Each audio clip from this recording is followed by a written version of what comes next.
Buongiorno e buon inizio settimana, siamo puntuali alle 12 con questa nuova diretta. In questo lunedì vi accompagneremo come ogni giorno con tutti gli aggiornamenti di cronaca naturalmente in primo piano, ma poi le novità legate alla politica, legate anche alla discussione all'interno della stessa maggioranza sul fronte guerra in Ucraina e poi ci sono naturalmente le immagini delle manifestazioni. Ieri festa dei lavoratori, 1° maggio, i sindacati che sono tornati nelle piazze. Le immagini che vedete si riferiscono alla manifestazione unitaria in piazza Borsa a Treviso, ma le manifestazioni da nord a sud del paese sono state legate da un filo conduttore, quello del lavoro, di ridare dignità al lavoro attraverso salari equi, attraverso una sicurezza sul lavoro che purtroppo, lo vediamo nelle cronache dei nostri telegiornali, spesso viene a mancare. E poi il tema, il grido di pace, la richiesta di una pace immediata in Ucraina. Ma ieri 1° maggio è stato anche il giorno delle novità, dell'allentamento, un ulteriore allentamento di quelle che sono le restrizioni legate soprattutto all'uso della mascherina, ma anche all'esibizione del Green Pass. E poi apriremo nel corso di queste 2 ore e mezza di diretta una finestra, anzi meglio dire 2 finestre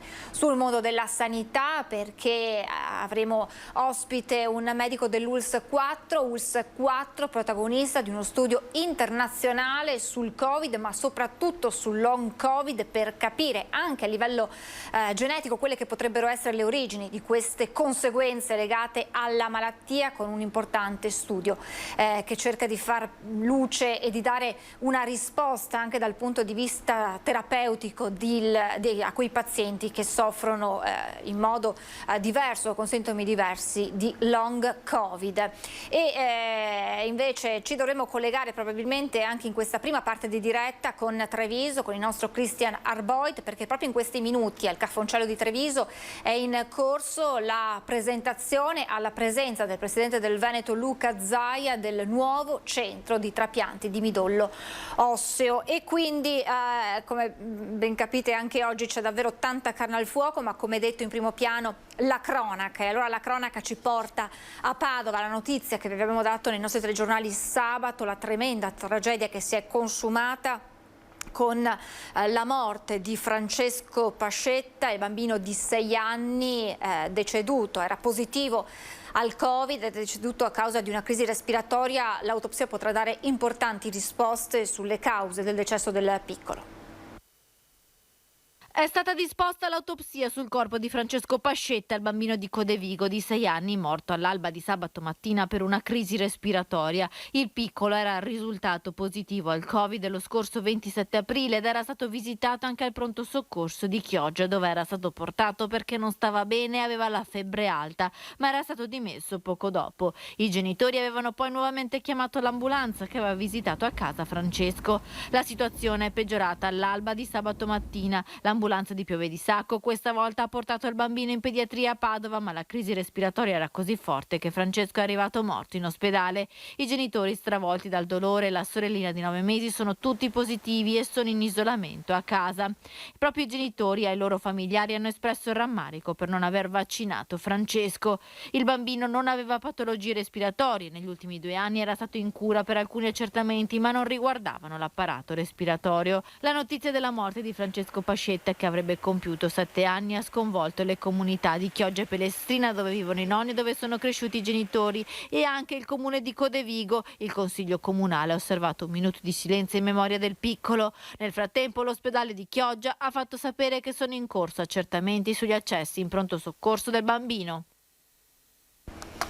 E poi restiamo a Padova con la cronaca, con la tragedia, un'altra tragedia che ha visto una giovane vittima. Parliamo di Ahmed, il 15enne, trovato senza vita nelle acque del fiume Brenta. Proseguono le indagini per far luce, sapete che si indaga a 360 gradi, istigazione al suicidio, si indaga anche nel mondo del cyberbullismo. E poi c'è il fronte parallelo, quello della solidarietà, perché sono stati raccolti finora 7.000 euro per aiutare la famiglia del giovane ragazzo che chiede che venga fatta giustizia e che ci sia la verità sulla morte di Ahmed.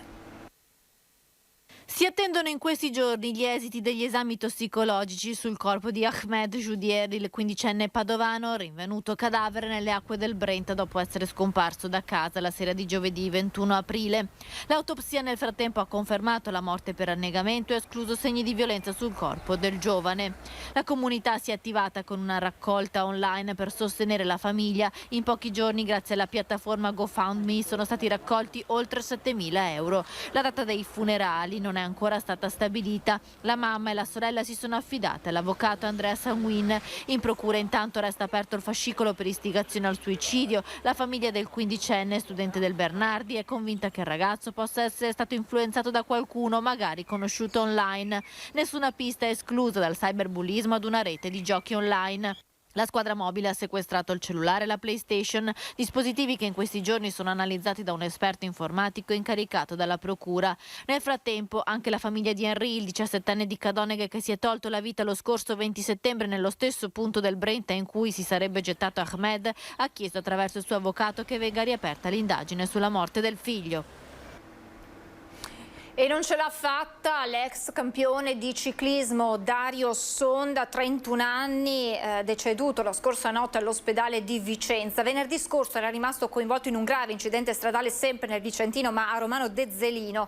Il 31enne di Bassano del Grappa era in sella ad uno scooter e si stava recando al lavoro quando c'è stato lo scontro con una BMW che arrivava dalla direzione opposta. Immediatamente Sonda è stato soccorso e trasportato all'ospedale di Vicenza, dove le sue condizioni erano state giudicate subito molto gravi. A diffondere la notizia della sua morte è stata oggi l'Unione Ciclisti Trevigiani, per cui Sonda aveva gareggiato. Era stato tra l'altro campione del mondo dello scratch tra gli juniores. E restiamo con la cronaca nel Vicentino. Picchia un carabiniere per sottrarsi al controllo. È stato arrestato un cittadino extracomunitario per violenza e resistenza a pubblico ufficiale e per detenzione di sostanze stupefacenti.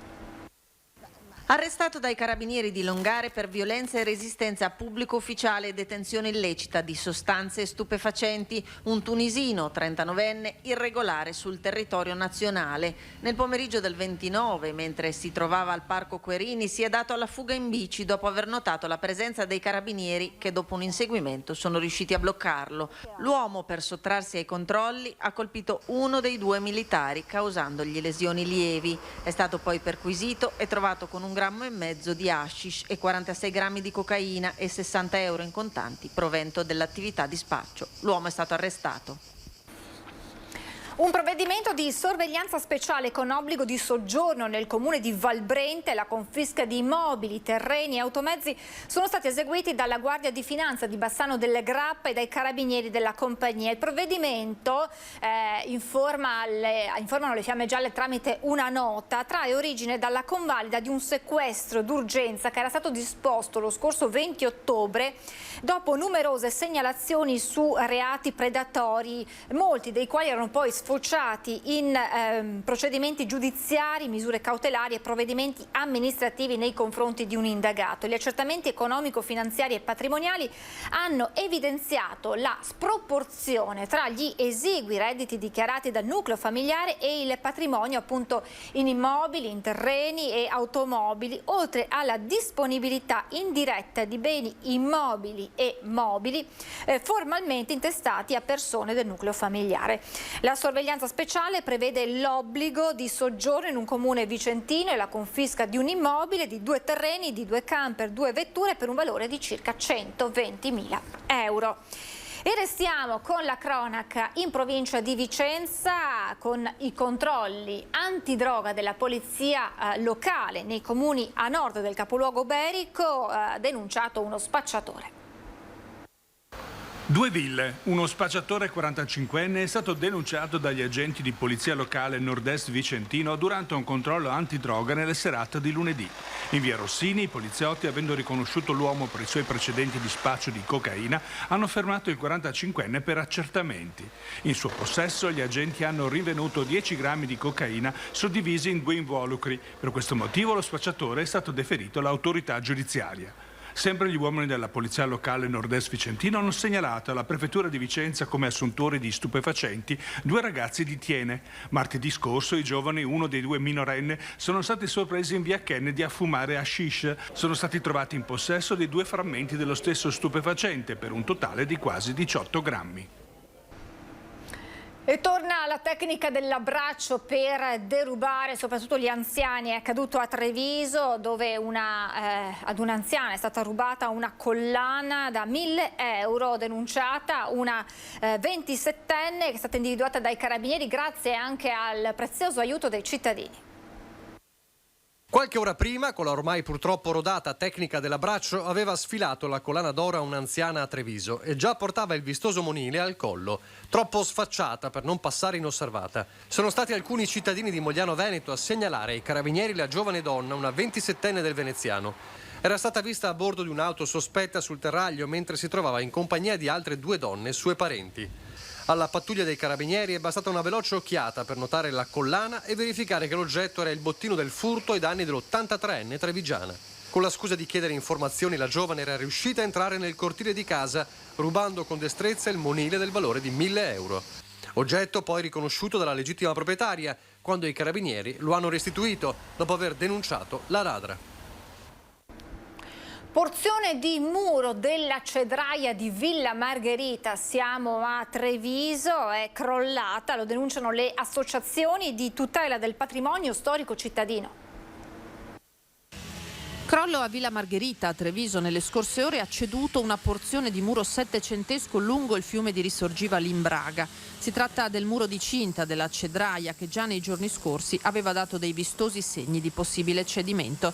A denunciare l'episodio sono le associazioni cittadine impegnate nella tutela del patrimonio storico, artistico e naturale della città, secondo le quali al comune di Treviso, cui spetta la manutenzione degli immobili del parco a Sant'Artemio, erano stati avanzati numerosi solleciti di intervento nei giorni passati, quindi alle prime avvisaglie di quello che stava per succedere. Il caso, secondo Cassugana, era stato monitorato, ma malgrado questo, nelle scorse ore la porzione di struttura settecentesca è franata dentro il corso d'acqua e ora il ripristino sarà molto più complesso.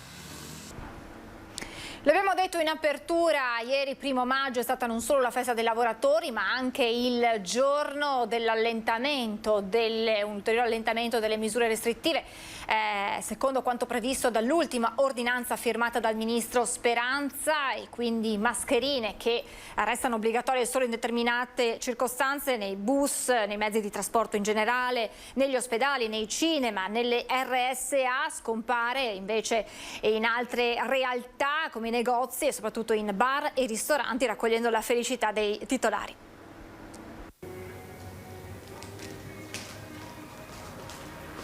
Ecco, via 1 e via 2, come vedi, avviso gli utenti, obbligo di Green Pass.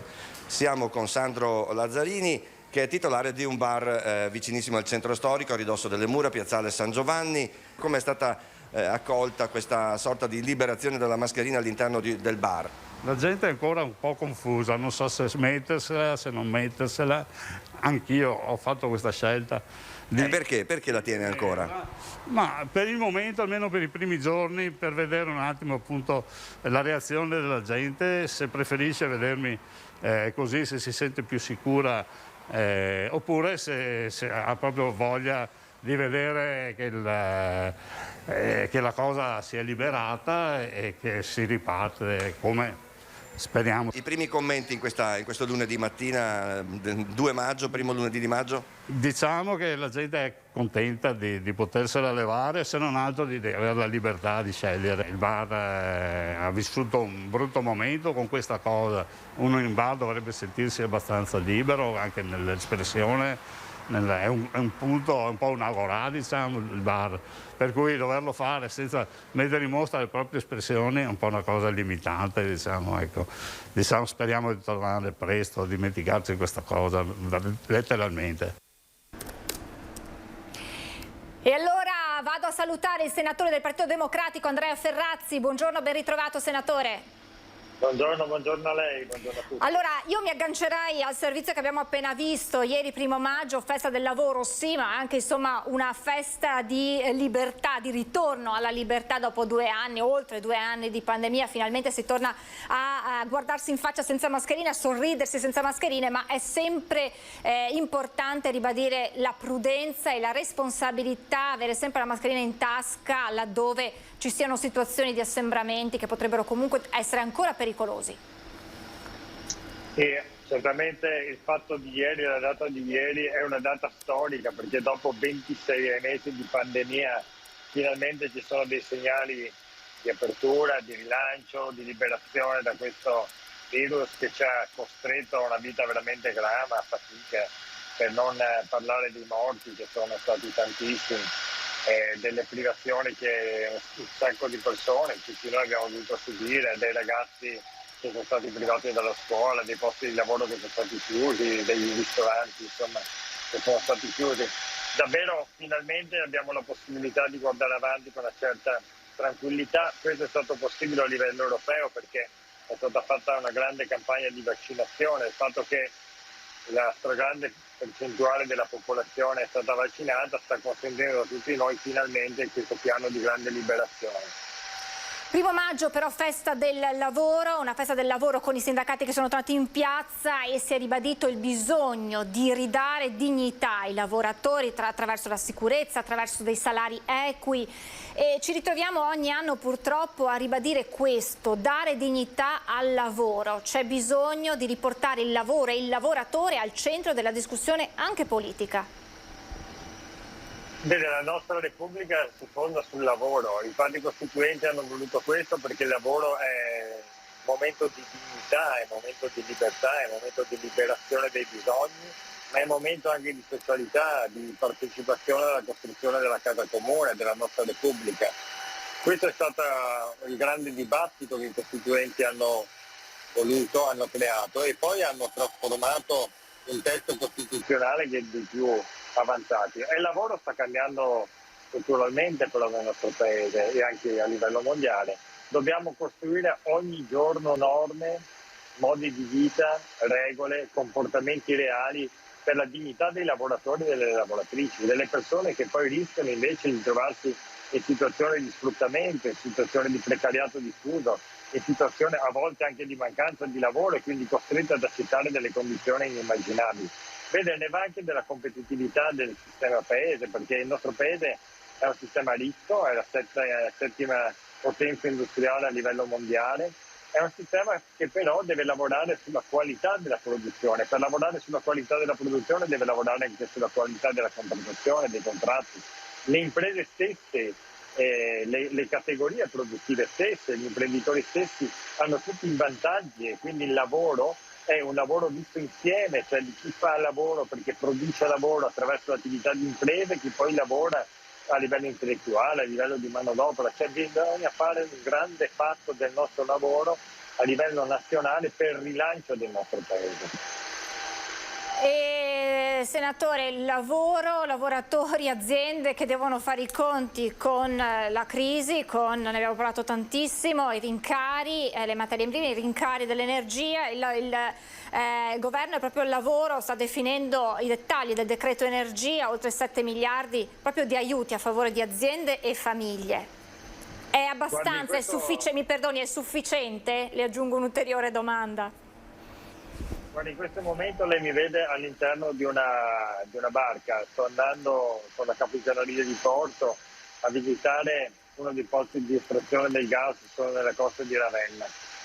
Il tema dell'energia è un tema assolutamente fondamentale, è un tema di sicurezza nazionale, è un tema di sicurezza dei cittadini, è un tema di sicurezza delle nostre imprese. Il governo e il Parlamento hanno fatto in questi anni, in questi mesi, un lavoro straordinario mettendo a disposizione decine di miliardi di euro. Dobbiamo superare questa crisi, dobbiamo superare la crisi energetica, dobbiamo soprattutto, una volta che mettiamo in sicurezza il paese, le famiglie e le imprese, dobbiamo operare affinché ci sia l'autonomia energetica del nostro paese, perché senza autonomia energetica continueremo a dipendere da altri paesi e dalle speculazioni.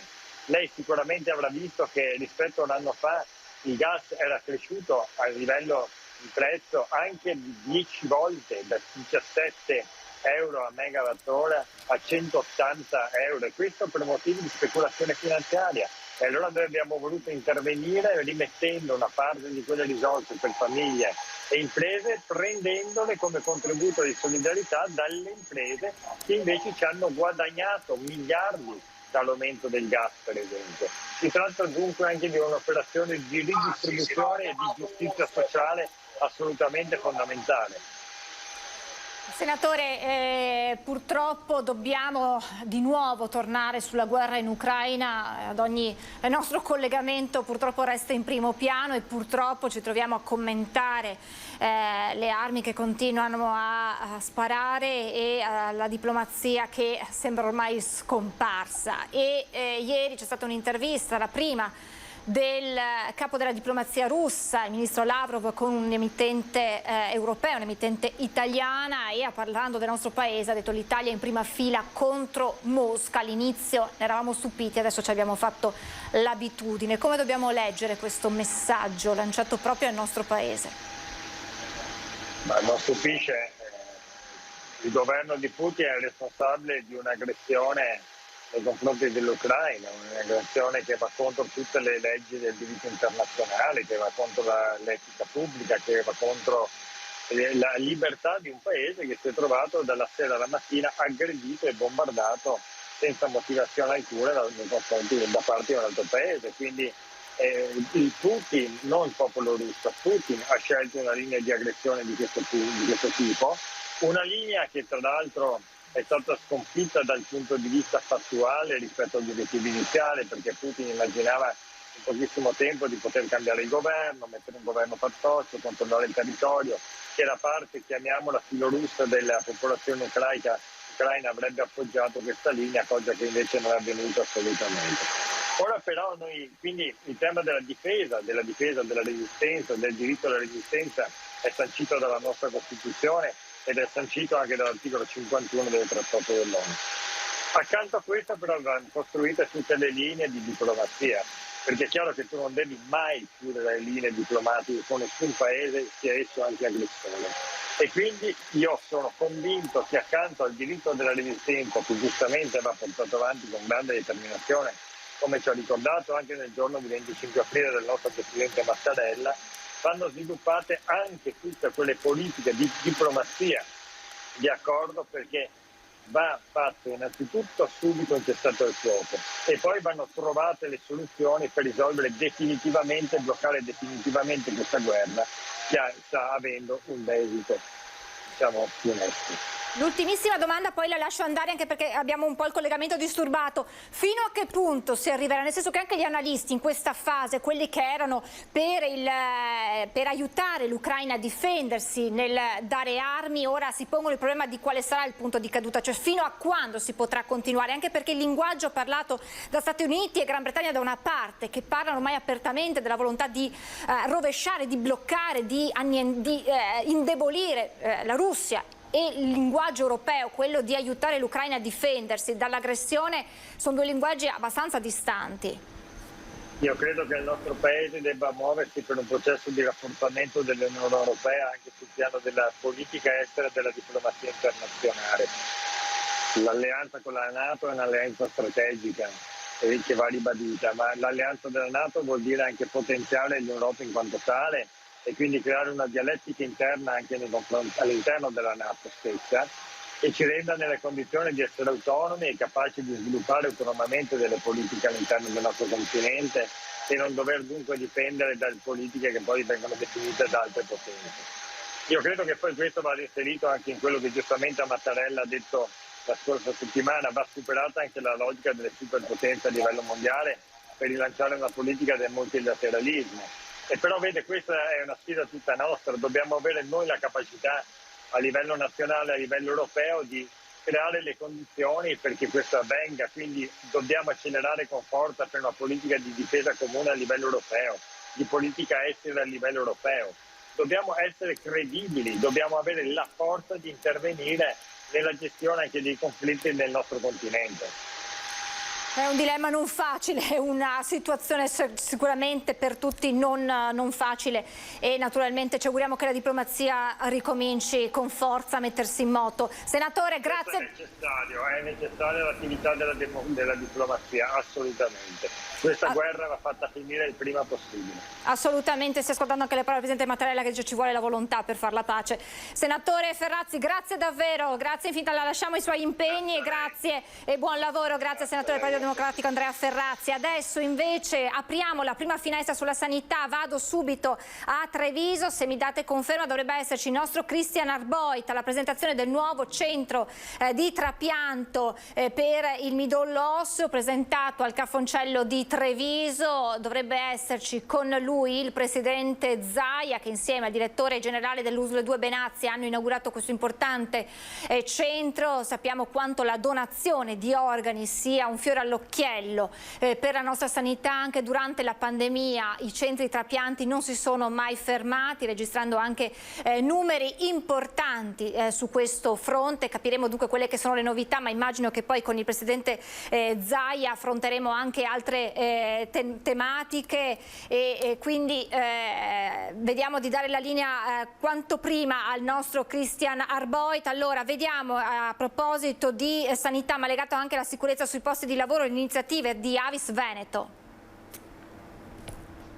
Al lavoro, come quando doni, fai del bene a te stesso e agli altri, rispetta le regole, fai prevenzione e sensibilizza. Con questo slogan Avis Regionale Veneto e Admo Veneto promuovono la salvaguardia della salute dei lavoratori attraverso alcune immagini di cittadini che, vestendo i propri abiti di lavoro, ricordano l'importanza di tutelare con semplici regole la propria altrui salute. Attenzione più che mai doverosa da quando il Covid ha rivoluzionato le nostre vite dalla sfera familiare a quella professionale. È questo in sintesi l'obiettivo del progetto Io Valgo 3.0. Siamo partiti con l'ascolto dei lavoratori attraverso un questionario somministrato ai donatori e dai dati emersi si partirà con un lavoro di coprogettazione attraverso dei tavoli di confronto in cui saranno messi a lavorare insieme e a prendere decisioni importanti vari attori del territorio. Il progetto è a livello regionale e oggi è stato presentato a Padova alla Fondazione Lions con la campagna di sensibilizzazione Star bene a casa e al lavoro. La nuova edizione ha visto un campione di donatori rispondere nei mesi scorsi a un questionario dal quale sono emersi spunti che hanno alimentato 3 tavoli di confronto provinciale. Progetto Io Valgo 3.0, soddisfazione per i lavoratori, soddisfazione per i datori di lavoro. Questo è importante, è quello che stiamo facendo, lavorare in armonia. Ci fermiamo per qualche minuto di pubblicità, tra pochissimo.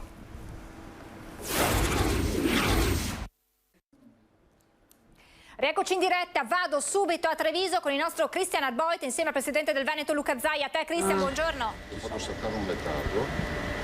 Sì, buongiorno Francesca, buongiorno a te e a tutti i telespettatori di Antena 3. Mi trovo con il presidente della Regione del Veneto Luca Zaia. Questa mattina importante presentazione qui al Cafoncello di Treviso, perché con l'autunno entrerà in funzione un nuovo importantissimo servizio, il centro di trapianto del midollo osseo allogenico. Si tratta di un traguardo molto importante. Presidente, spieghiamo anche a chi è a casa di che cosa si tratta. Grazie innanzitutto per questa opportunità, perché parliamo di una novità assoluta, nel senso che a Treviso nasce questo centro trapianti di midollo allogenico, vuol dire da donatori, non in autotrapianto, ed è l'opportunità per dare una risposta a almeno una cinquantina di trevigiani e anche bellunesi che ogni anno avranno necessità di avere un trapianto di midollo osseo. Tutto questo seguito magistralmente dal dottor Garlinzoni, che è il primario, ma poi ricordiamoci, al di là di tutti i professionisti che gravitano attorno a questo nuovo centro che decolla da oggi, ci sarà la supervisione del prof Rodelli da Chicago, che è ritenuto il guru è uno dei massimi esperti a livello internazionale di trapianto di midollo. Quindi a Treviso parte anche questo nuovo progetto e ricordiamo che questa è una sede universitaria, perché su nostra volontà si è insediata l'università e quindi si formano i nuovi medici del futuro in un contesto nel quale parte anche il nuovo centro trapianti. Ecco, un nuovo tassello quindi della sanità trevigiana veneta in un mosaico che è molto più ampio. Lei ha ribadito con forza questa mattina l'essenza pubblica della sanità veneta. Guardi, il professor Rodelli, che vive e lavora negli Stati Uniti, che questa mattina era qui come voi avete documentato o documenterete, a una domanda precisa: quanto costa un trapianto negli Stati Uniti? Ha detto $300.000-400.000, vuol dire 400.000-500.000 euro per un trapianto di midollo spinale. Quindi o ce li hai, e se non ce li hai finisce che non riesci a curarti. Qui da noi siamo orgogliosi di dire che si fanno i trapianti, ma non solo, si va dal trapianto del midollo spinale a quello del cuore, del fegato, dei polmoni, piuttosto che tutte le cure. Ne eroghiamo 80 milioni di prestazioni all'anno con i nostri 54.000 dipendenti della sanità, e le facciamo senza chiedere la carta d'identità e la carta di credito. E di sanità si è parlato tanto in queste settimane in termini politici, anche di polemica politica. Lei ha risposto più volte: non rientriamo in merito, ma oggi lei ha detto una cosa importante: nei prossimi giorni presenteremo un progetto bandiera per il Veneto e la sanità avrà un ruolo cruciale. Di che cosa si tratta, Presidente? Ma guardi, mi lasci dire intanto delle polemiche che trovo assolutamente sterili, nel senso che i medici, io sono quello che lo dice da anni, devono essere pagati di più, assieme agli insegnanti, se mi permette, potete controllare le mie dichiarazioni. C'è un contratto nazionale, andare a prendere lo stipendio medio annuale del medico per ogni regione, si vede che noi siamo quelli che pagano di più rispetto alla media nazionale e paghiamo di più rispetto a almeno 15 regioni. Friuli Venezia Giulia, Lombardia, Emilia Romagna ed altre pagano di meno di noi, ma non è una colpa. Ce ne sono 5 che pagano di più, ma di più vuol dire 2-3 mila euro all'anno. Ma perché accade questo se il contratto è nazionale? Perché sono vecchi contratti che trascinano e danno ovviamente medie diverse. Ma la verità è che se tu confronti i 2.000 euro in più della Calabria rispetto ai 2.000 euro in meno del Veneto, dovresti anche dire che in Calabria, piuttosto che in altre regioni, si pagano le addizionali IRPEF, per cui in quello stipendio del medico se sono almeno 1.000-1.500 euro di addizionale IRPEF da togliere, che in Veneto non si tolgono. Di questo progetto bandiera? So che è un po' abbottonato, però... No, sì, ho rispetto, perché comunque stiamo lavorando da tanto. È un progetto che parlerà di sanità, ma non solo. Sarà una visione innovativa del futuro e sarà, la ciliegina sulla torta, io spero, per iniziare un nuovo corso per pensare al futuro. Dopodiché presenteremo il progetto con i sacri crismi e si capirà di cosa si tratta. Ovviamente questo è il PNRR del Veneto, definito proprio su misura, un abito su misura per i veneti. Quindi fra quanti giorni, settimane? Ma sono questioni di giorni. A dire la verità, ce l'ho solo io il fascicolo ed è praticamente ultimato. Ci sono degli aggiustamenti da fare, poi prima di inviarlo a Roma e presentarlo ufficialmente lo presenteremo anche ai veneti. Parlando sempre di sanità, di risorse della sanità, una nuova risorsa della sanità veneta, trevigiana in particolare, sarà Francesco Zambon, nome che ha fatto molto discutere nei mesi scorsi, negli anni scorsi, per la vicenda legata all'OMS. Ecco, è una nuova risorsa questa? Assolutamente sì, io sono felice che il dottor Zambon abbia appunto partecipato e vinto a questa selezione e torna nel team della regione, perché ricordiamo che il dottor Zambon era fino a una decina d'anni fa più o meno ovviamente responsabile all'interno dello staff del team che si occupa ovviamente dell'igiene pubblica, e è un esperto di igiene pubblica, ma anche un esperto di organismi internazionali e di sanità internazionale, quindi porterà il suo sapere a contributo di quello che sarà ancora la crescita della sanità del Veneto. Ultimissima battuta, Presidente, gli occhi di tanti italiani oggi sono puntati sul governo, sull'imminente decreto energia che dovrebbe dare una nuova risposta anche sul caro bollette. Ci sono state tante anticipazioni, siamo sulla strada giusta o si deve fare di più? Guardi, attendiamo di vederlo, sono state tante anticipazioni. Io dico una cosa, che oggi abbiamo dei prezzi non giustificabili. L'incremento dei prezzi in alcuni casi non è giustificabile e spero che si indaghi rispetto ad alcuni prezzi che schizzano verso l'alto, perché la guerra non può dar giustificazione a tutti gli incrementi dei prezzi. Dall'altro bisogna che questa guerra finisca e quindi spero che la diplomazia abbia, la supremazia e abbia la meglio rispetto a chi vuol fare magari inviare bombe e pensa che le prove muscolari si possano portare avanti all'infinito. Nel frattempo muoiono un sacco di persone innocenti che non c'entrano nulla con queste prove muscolari.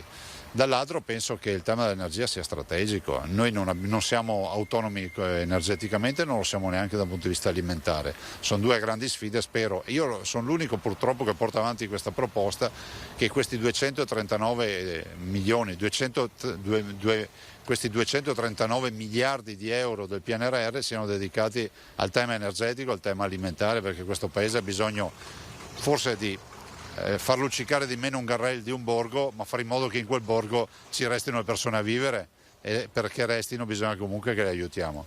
Chiudiamo, Presidente, con un messaggio che lei ha lanciato con forza poco fa. Da ieri si cambia registro, si è cambiato registro, c'è questo allentamento delle misure e la mascherina, no? È uno dei temi principali fondamentalmente. Lei dice attenzione a non arrivare ad una nuova guerra fra poveri sostanzialmente. Ma guardi, io penso che l'aver tolto le restrizioni sia assolutamente produttivo, proficuo e anche che dia una visione, perché è iniziata una fase di convivenza con il virus. Noi vediamo tanti contagiati ma non vediamo l'impatto di prima sugli ospedali per ora.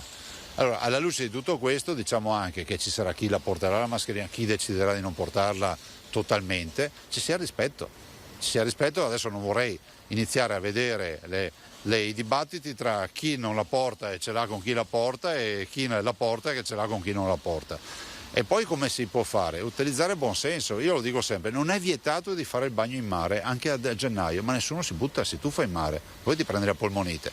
Allora, se vai in un luogo super affollato dove magari pensi di avere a rischio per la mancanza di distanziamento sociale o quant'altro, magari qualcuno invece di fare atti eroici e dimostrare che il virus non esiste si metterà la mascherina e dirà: quando torno fuori da sto posto claustrofobico dove rischio di prendermi qualcosa, se non prendo il Covid magari mi prendo un raffreddore o un'influenza, la mascherina aiuta anche a quello. Diciamo che non è una gravissima violazione della libertà personale intesa così. Ma no, rientra nella facoltà di ognuno di noi. A me spiacerebbe vedere qualcuno magari che viene insultato perché porta la mascherina, e che poi vorrei anche ricordare che sono delle persone che sembrano assolutamente prive di qualsiasi problema di salute, magari sono dei fragili, non è che possono girare col cartello e portano la mascherina. Potresti anche insultare una persona che ha appena avuto un trapianto di midollo, per dire, e tu pensi che sia lo sfoggio del Covid, e quindi si abbia rispetto per chi la porta, per chi non la porta, perché i problemi sono altri. Grazie Presidente. Francesca, ti restituisco la linea. Grazie a Cristiana Arboit, grazie a Nicoletta Rizzetto e grazie naturalmente al Presidente del Veneto Luca Zaia. Adesso, se la regia mi dà conferma, dovremo andare a Venezia da Anna Maria Parisi, che è alla presentazione del nuovo piano strategico per la tutela e la salute. Ecco, la vedo collegata. Anna Maria, a te la linea. Anna Maria, al Palazzo Grandi Stazioni. Scusa, con il tuo ospite per l'attesa. La linea a te. Nessun problema, insomma Francesca, buongiorno a te, alle nostre telespettatrici e ai nostri telespettatori. Appena terminata la conferenza stampa appunto sul piano regionale sulla sicurezza e tutela nei luoghi di lavoro 2021-2023. Tanti punti all'ordine del giorno, cominciamo dagli investimenti con cui la Regione interviene in materia, con i 7,5 milioni di fondi derivanti dalle sanzioni inflitte alle aziende, e poi un aumento anche degli uomini dello Spisal con i medici sul lavoro, di cui vi dettaglieremo nel corso del telegiornale della sera. Alcuni dati: 12 gli infortuni mortali sul lavoro da inizio anno ad oggi in tutto il Veneto, con l'agricoltura, l'edilizia e la metalmeccanica tra i settori che sono più colpiti. Oltre il 50% degli incidenti mortali avviene in itinere, sono cioè incidenti stradali che avvengono mentre uno sta raggiungendo il posto di lavoro o sta tornando dal posto di lavoro. Di questi la maggior parte riguarda le donne, il 20% riguarda le donne. Insieme a me, e ringrazio per l'attesa, C'è Paolo Ferrarese, vicepresidente regionale di Confagricoltura, appunto Veneto. Dei dati che vedono il settore della zootecnia purtroppo protagonista degli incidenti mortali sul luogo di lavoro. Sì, c'è da dire non solo il settore della zootecnia ma il settore dell'agricoltura tutta. C'è anche da dire che molto spesso in agricoltura la figura dell'imprenditore e la figura del lavoratore si confonde molto spesso, quindi molte volte il lavoratore appunto, e l'imprenditore sono la stessa persona. È vero, siamo quelli che abbiamo più morti, è anche però altrettanto vero che da un punto di vista biostatistico noi non siamo nella posizione di tutte le altre categorie, mi spiego. Molto spesso i morti sono figure molto anziane, persone che con 70, 75 anche 80 e più anni sono ancora sul trattore, sono ancora nelle loro aziende ad operare, e questi naturalmente non hanno i riflessi, non hanno la forza, non hanno neanche le competenze che la formazione naturalmente a loro non è giunta, e molto spesso anche non hanno i mezzi idonei. Perché... Ecco, sì, scusi se la interrompo, diceva un dato molto interessante prima mentre attendevamo di collegarci in diretta, Francesca, e cioè a proposito dei mezzi non idonei, diceva che gli incidenti avvengono perché i trattori ad esempio sono vecchi, vetusti, e per questo avvengono gli incidenti il più delle volte. No, avvengono per una serie infinita di situazioni, però non c'è dubbio, lei ha ragione, che se il signore di 80 anni con nessun ricambio generazionale alle spalle, con una piccola azienda, con la redditività che c'è nelle nostre aziende che ormai molto spesso non esiste, la volontà di cambiare un trattore che magari con lui ha vissuto negli ultimi 40 anni non c'è, e quindi molto spesso queste macchine non hanno tutte quelle caratteristiche antinfortunistiche che sono obbligatorie nella vendita delle macchine nuove. Questo non è il motivo, è tra le ragioni, incide, certamente, ma bene da un punto di vista, come dicevo prima, biostatistico, voglio vedere in quante altre categorie si possano vedere personaggi di 80-85 anni ancora al loro posto di lavoro. E naturalmente questi anche dal punto di vista dei riflessi, ma insomma lo comincio a vedere anche sulla mia pelle, non siamo più quelli di una volta, e quindi è più facile farsi male. 80 anni comunque. Francesca, hai domande da studio? Benissimo così, Anna Maria, grazie davvero. Poi questa sera nel corso dei nostri telegiornali tutti i dettagli di quanto è emerso. Arrivederci, buon lavoro. Grazie ad Anna Maria Parisi, grazie al suo ospite. Come detto, questa sera nelle edizioni serali dei nostri telegiornali vi daremo conto di quanto è emerso appunto al Palazzo Grandi Navi sul tema sicurezza, sul lavoro che è stato al centro anche delle manifestazioni del 1° maggio. E adesso saluto il dottor Francesco Saverio Serino, dirigente medico dell'USL 4. Buongiorno dottore, grazie per essere con noi. Buongiorno a tutti, a voi e ai spettatori. Prima di approfondire l'importante tema che affronteremo con lei legato proprio al Covid e al long Covid, mostro ai nostri telespettatori il sondaggio che vi presentiamo oggi come ogni lunedì, e vi chiediamo di rispondere a quello che è il quesito che è al centro della discussione politica nazionale, ma non solo, legato alla guerra in Ucraina. Vi chiediamo: è giusto inviare le armi? Se la vostra risposta è sì, il numero è 0422 1626 691. Se la risposta è no, il numero è lo 0422 1626 690. La chiamata è gratuita, è sufficiente uno squillo. Anche se sentite occupato, state tranquilli, perché la vostra risposta verrà correttamente registrata. L'esito del sondaggio che continueremo a presentarvi nel corso di questa diretta e poi nei telegiornali di questa sera verrà dato durante la puntata di Ring, in onda come sempre in prima serata su Antenna 3 a partire dalle 21:15. Allora torno dal dottor Francesco Saverio Serino, dirigente medico dell'USL 4, perché lui insieme al collega, il dottor Carlo Barbetta, sono protagonisti di un importante studio internazionale sul long Covid. Ma facciamo un passo indietro, dottore, perché voi nel pieno della pandemia, come USL 4 al Covid Hospital di Jesolo, con i pazienti Covid, malati di Covid e ricoverati, avete utilizzato un farmaco particolare, e da qui parte poi quello che è la seconda parte, diciamo così, dello studio. Allora ci spiega un attimo di che cosa si tratta? Certo. Allora, nel marzo del 2021 abbiamo partecipato a un progetto che riguarda uno studio multicentrico come ospedale di Jesolo, per inserire una serie di pazienti all'interno di questo studio che prevedeva l'utilizzo di un farmaco particolare già sperimentato e già noto comunque in passato, l'Anakinra, che poi al termine di questo studio si è rivelato aver migliorato la progressione nei soggetti affetti da polmonite e da Covid da una malattia moderata verso una malattia grave di circa il 60%. Infatti il farmaco poi dopo l'estate del 2021 è stato inserito analogamente agli altri farmaci cosiddetti inibitori della cascata infiammatoria all'interno praticamente della terapia possibile della polmonite da Covid. Ora, sì, prego, dottore.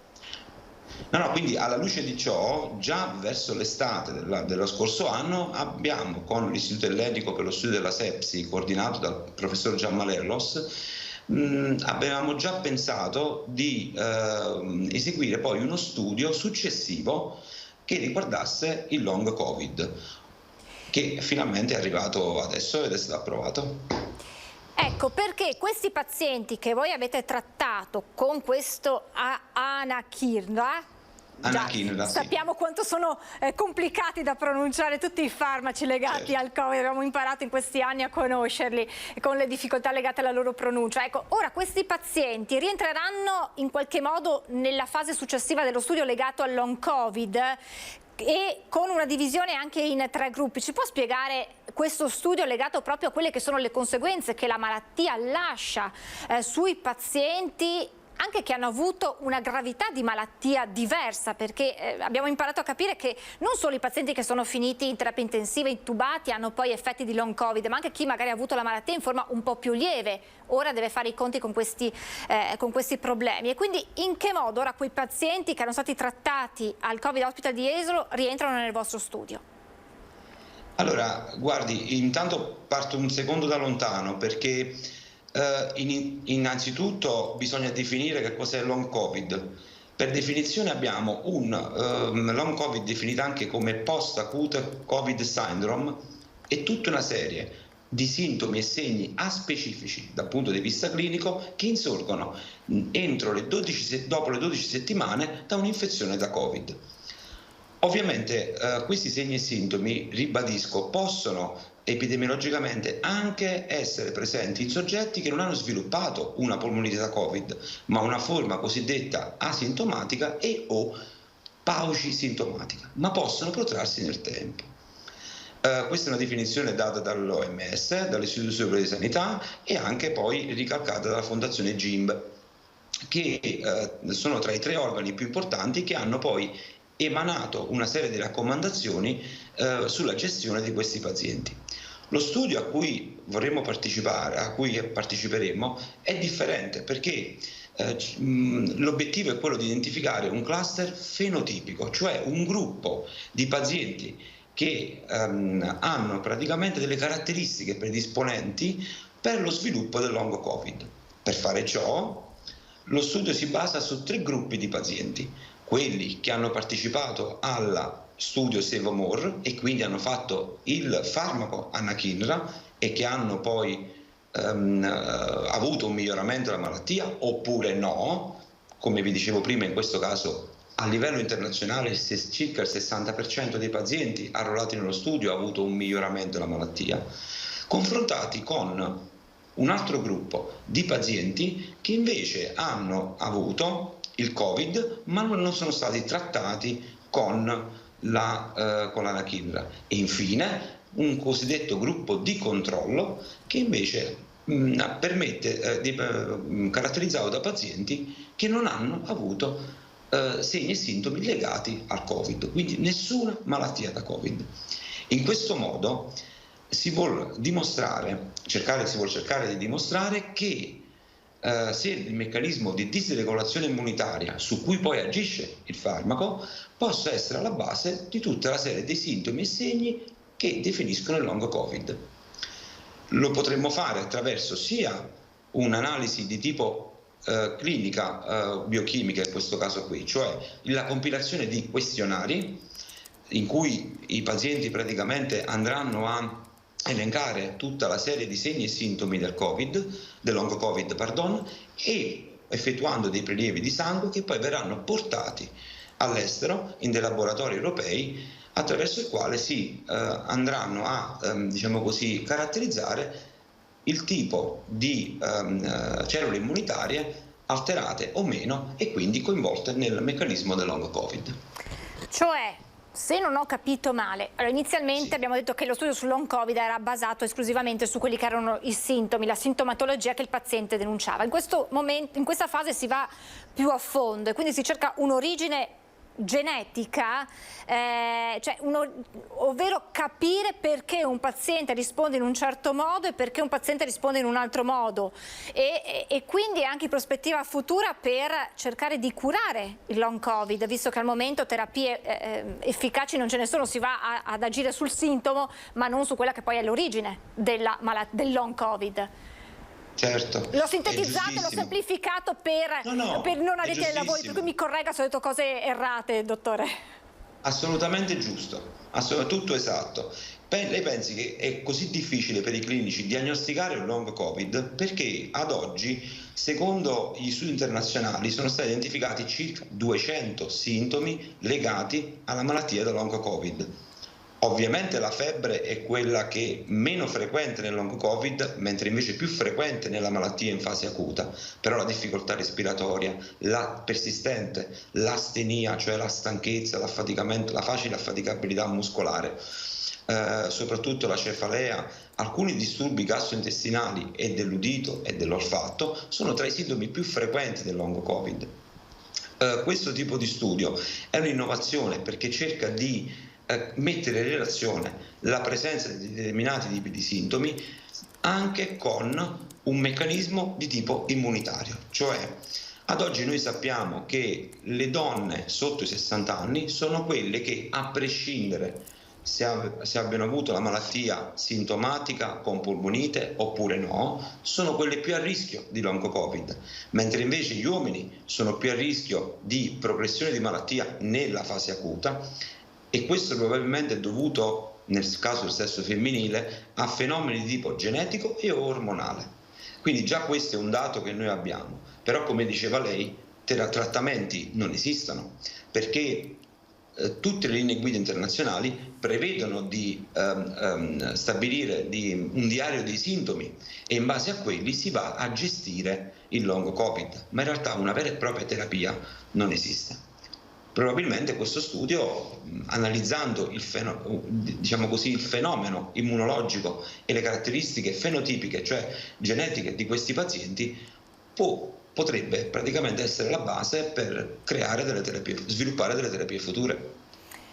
E vado forse troppo oltre, ma anche eventualmente fare una sorta di terapia preventiva per evitare che poi i sintomi del long Covid si sviluppino una volta che quel paziente che è stato identificato come potenziale paziente che potrebbe avere long Covid possa sviluppare certi effetti, o è troppo? Intanto cerchiamo di agire nel momento in cui il long Covid si presenta con la farmacologia giusta. Mi scusi la franchezza, ma forse questo è troppo. No, nel senso che allora la definizione stessa di long Covid lo dice: tutti i sintomi che perdurino per oltre le 12 settimane da una qualsiasi malattia Covid è già long Covid, per cui difficilmente puoi prevenire, cioè hai dei farmaci o dei trattamenti specifici per prevenire qualcosa che potrebbe non accadere così come accadere. Io personalmente ho avuto il Covid come la stragrande maggioranza delle persone, però non ho sintomi da post-Covid, pur avendo comunque dei fattori di rischio personali per sviluppare il long Covid. Quello che voglio cercare invece di capire con questo studio, quello che vogliamo cercare di capire di questo studio, è che se il mio sistema immunitario ha qualcosa per cercare di difendersi dal long Covid rispetto a un'altra persona invece X che invece magari ce l'ha meno oppure non ce l'ha proprio, e quindi identificando quel cluster fenotipico, quella tribù di persone, posso capire se quella persona possa sviluppare. E allora a quel punto lì posso andare ad agire con una terapia preventiva. In questo studio, dottor Serino, il paziente vaccinato o non vaccinato ha importanza nell'analisi finale o non conta il fatto che abbia una vaccinazione e che comunque poi si sia ammalato? E magari una o due dosi, ecco. No, nei criteri del regolamento non è previsto assolutamente la distinzione tra vaccinato e non vaccinato, con Covid successivo oppure con Covid precedente. Assolutamente solo soggetti che hanno avuto il Covid o che non l'hanno avuti e con i soggetti che hanno fatto il trattamento. Le tempistiche di questo studio, cioè in che fase siamo e quando, naturalmente sappiamo che è necessario approfondire, fare tutte le valutazioni del caso, ma quando pensate che si potranno avere i primi dati? Allora, in questa fase, la settimana prossima, inizieremo i primi arruolamenti che ovviamente verranno decisi in base alla dimensione dei centri. Pensi che insomma l'ASL 4 non è un centro come Milano oppure come Firenze, per cui la numerosità campionaria sarà leggermente inferiore, però stiamo dando il nostro contributo come altri centri in Italia molto più grandi. Quindi preventivamente, secondo diciamo così, gli organizzatori, l'Istituto Ellenico, entro un semestre dovremmo farci ad avere i primi risultati.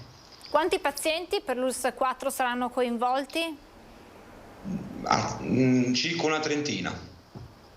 Circa una trentina, orientativamente. Un numero importante. Quindi questi pazienti verranno fatte poi un prelievo del sangue, ma anche altre analisi, diceva, giusto?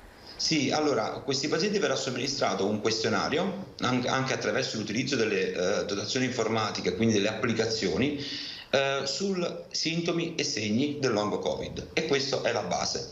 In più verranno chiamati per eseguire un prelievo con delle provette che ci sono già pervenute all'istituto, che verranno poi congelate a meno 80 gradi e verranno ritirate da una ditta specializzata e portate in un laboratorio, adesso non ricordo se bene in Olanda o in Belgio, di tipo diciamo così, gestito dalla società che gestisce che ha proposto lo studio, dal promotore, che permetteranno l'analisi poi genetica di questi pazienti.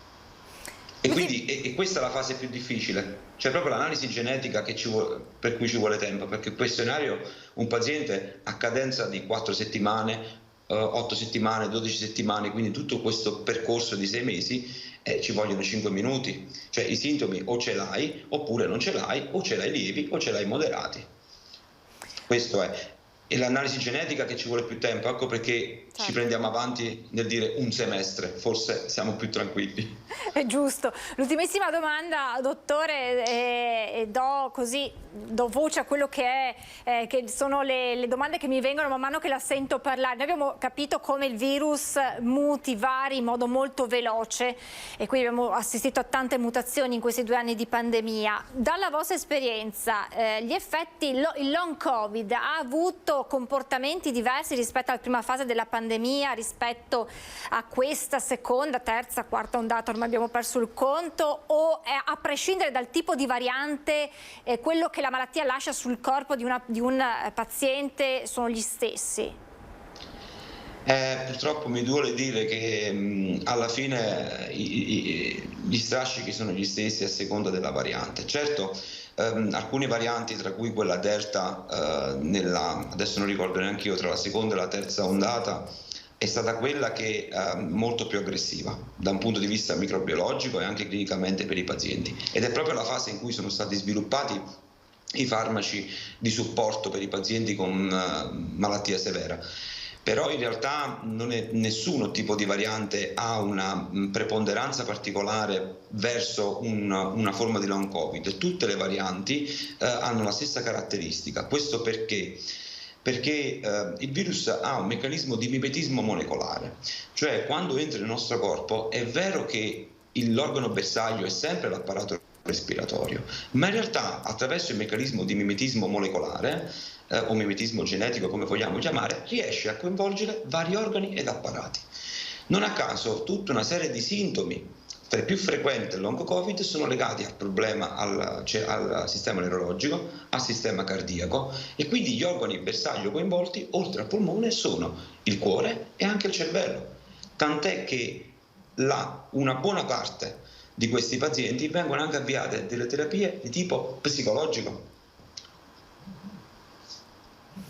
È un lavoro molto importante perché Sì. Abbiamo parlato tanto di Covid e spesso si sottovaluta quelli che sono gli effetti che poi a medio-lungo termine lascia la malattia, quindi long Covid. Allora, dottor Serino, facciamo così, ci diamo appuntamento tra qualche mese quando ci saranno i primi dati, e così abbiamo visto l'origine di questo studio e vediamo anche quelle che sono le prime conclusioni, perché sarà molto importante, visto che abbiamo capito che, me lo dica anche lei, con il virus dovremo continuare a convivere chissà per quanto tempo. È difficile arrivare a zero pazienti, a zero contagi. È un'illusione. Il virus è con noi, sì, è un'illusione. Il virus è con noi, dovremo imparare a conviverci, utilizzare sempre le precauzioni quando necessario.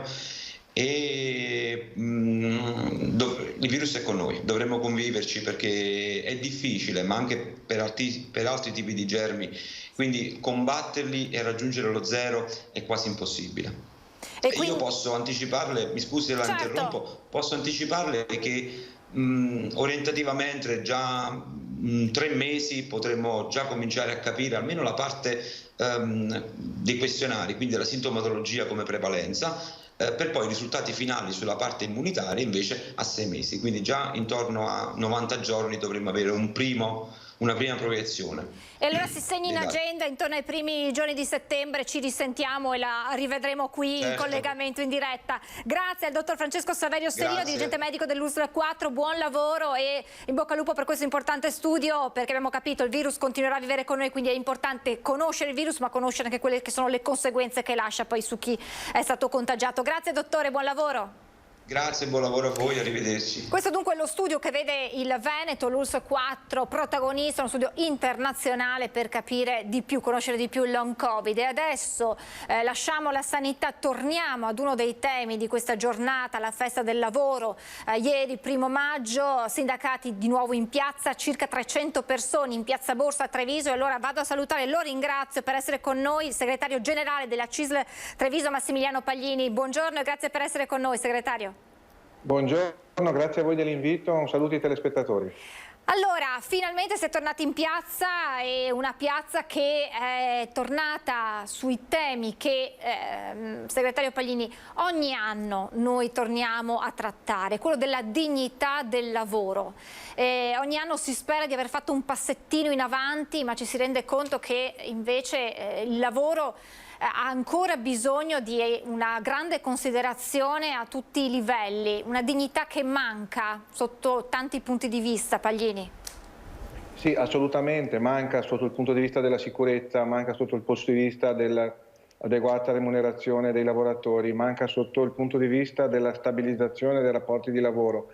Tutti elementi che sono poi chiave per dare prospettiva a un lavoratore che decide di investire nel suo lavoro, nelle sue competenze e soprattutto in una sua vita futura. Quindi il lavoro è quello che ci dà la possibilità di concretizzare un futuro, di mettere su una famiglia, di poter avere dei figli. E noi siamo una comunità, siamo un paese che su questo fronte fa ancora fatica a capire la valenza del dare lavoro stabile, di dare lavoro sicuro, di dare lavoro dignitoso, di dare lavoro umano. Ci sono troppi morti sul lavoro, ci sono ancora troppi infortuni sul lavoro, c'è poca attenzione alla remunerazione adeguata dei lavoratori. Se non facciamo qualcosa e rapidamente, il declino è irreversibile per queste nostre comunità e per lo stesso tessuto economico produttivo. Noi abbiamo una prospettiva demografica drammatica da quei prossimi anni. Se non investiamo in forza lavoro, sia quella che nasce su questo territorio, ma anche quella che potrebbe arrivare dall'estero, credo che le prospettive siano drammatiche, perché l'Istat lo dice,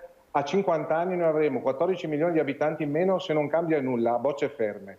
È vero che si sono introdotte misure importanti per la tutela della natalità, della crescita della natalità, però daranno frutti a 20 anni se tutto va bene, perché questo è il trend demografico in cui siamo inseriti. Quindi serve comunque anche su questo che tutte le parti in gioco, comprese le istituzioni, al di là della demagogia, della retorica che non serve più a nessuno, che ci si metta attorno a un tavolo e si stabiliscano, si gestiscano i flussi migratori. Ci sono esperienze in giro per il mondo che danno comunque garanzia di sicurezza per chi arriva, per chi c'è già, perché dare cittadinanza significa dare diritti e significa dare doveri, soprattutto doveri prima che i diritti. E noi crediamo che su questo bisogna fare un salto di qualità ed essere un paese un po' più progredito, un po' più civile.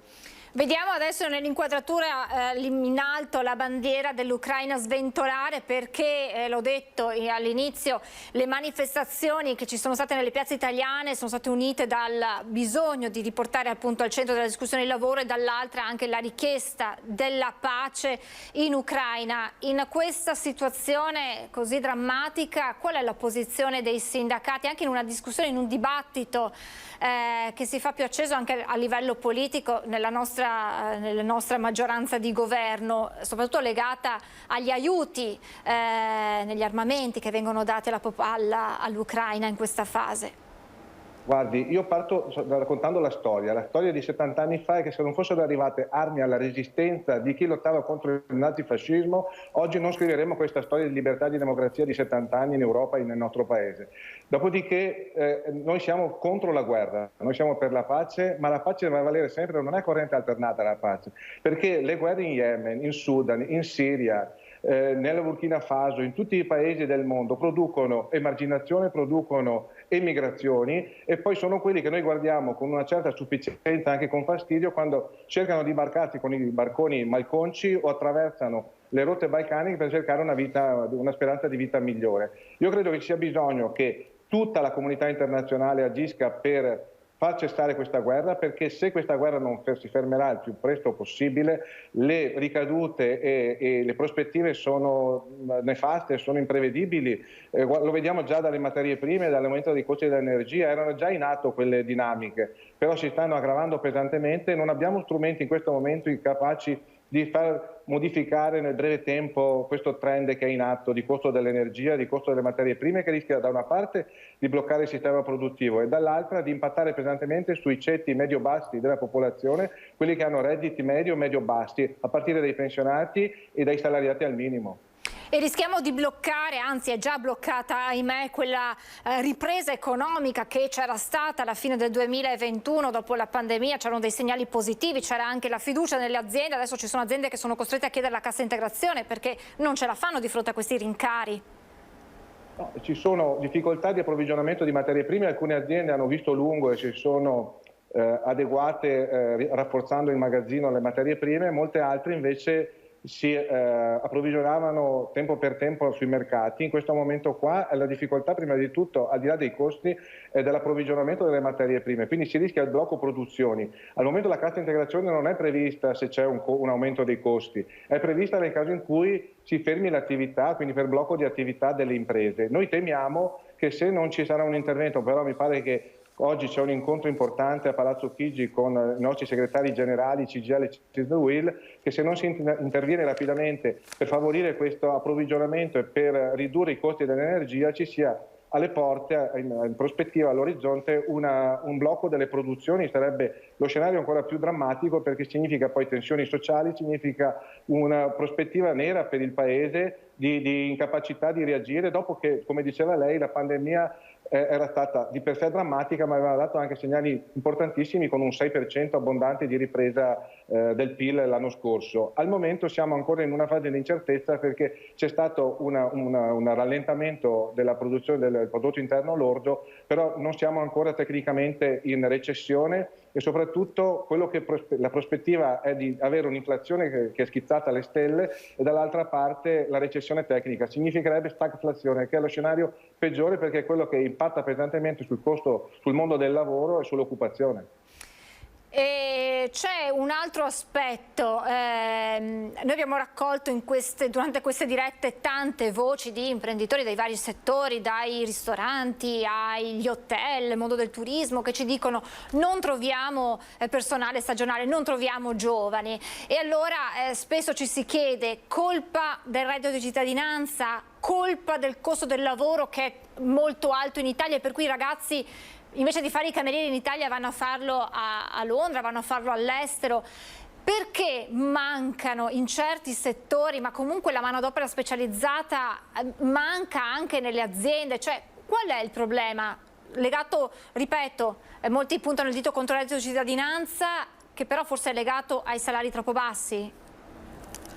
Sicuramente un tema di remunerazione adeguata, di salari, è l'elemento chiave. Dall'altra parte è la stabilizzazione dei rapporti e la valorizzazione delle competenze. Oggi un giovane, più che cercare un posto di lavoro fisso per 40 anni, cerca la valorizzazione delle proprie competenze. Noi siamo un paese che su questo fronte fa fatica a valorizzare le competenze, soprattutto le competenze trasversali. Però prima di tutto c'è un tema salariale, perché noi siamo il paese che in 30 anni dell'area OCSE cresce meno dal punto di vista dei salari, anzi va in negativo del 3%. Prima di noi c'è solo la Spagna che aumenta del 6% in 30 anni, solo per modo di dire, i salari. Quindi c'è un problema salariale, c'è un problema di ridistribuzione della produttività che è cresciuta fortemente in questi anni. Quindi da una parte c'è la tutela del salario, del potere d'acquisto di questi salari dei lavoratori, dall'altra c'è un problema di valorizzazione delle competenze. Agganciato a questo c'è anche un tema di stabilizzazione, perché noi oggi abbiamo ragazzi giovani che entrano nel mondo del lavoro a 19, a 20 anni e hanno i contratti di somministrazione, contratti che dovrebbero servire poi a una stabilizzazione del rapporto di lavoro, invece fanno i somministrati per 10 anni. Oppure di 124.000, sono dati di Veneto Lavoro di questi giorni, 124.000 assunzioni sono state nel 2021 in provincia di Treviso, di queste 68.000 sono finite con contratti a tempo determinato.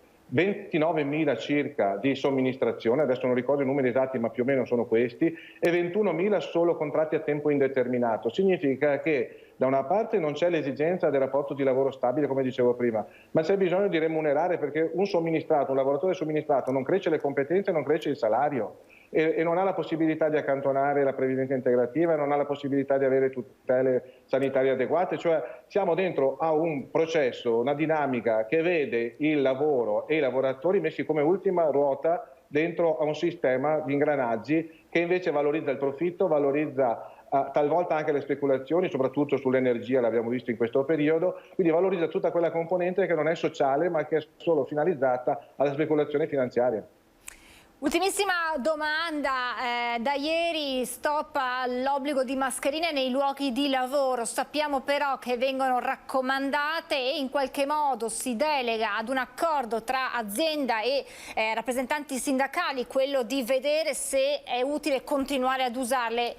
Con che modalità vi muoverete in questa fase di convivenza con il virus all'interno delle varie aziende? Ci sarà una linea comune o a seconda da luogo di lavoro a luogo di lavoro si cercheranno di trovare delle soluzioni per mettere d'accordo tutti, perché anche nei luoghi di lavoro c'è voglia di togliersi la mascherina, ma sappiamo quanto sia fondamentale la precauzione in questo momento. Guardi, la nostra posizione come CISL è di raccomandare fortemente, lo stiamo facendo anche al nostro interno, nelle nostre sedi, l'uso della mascherina.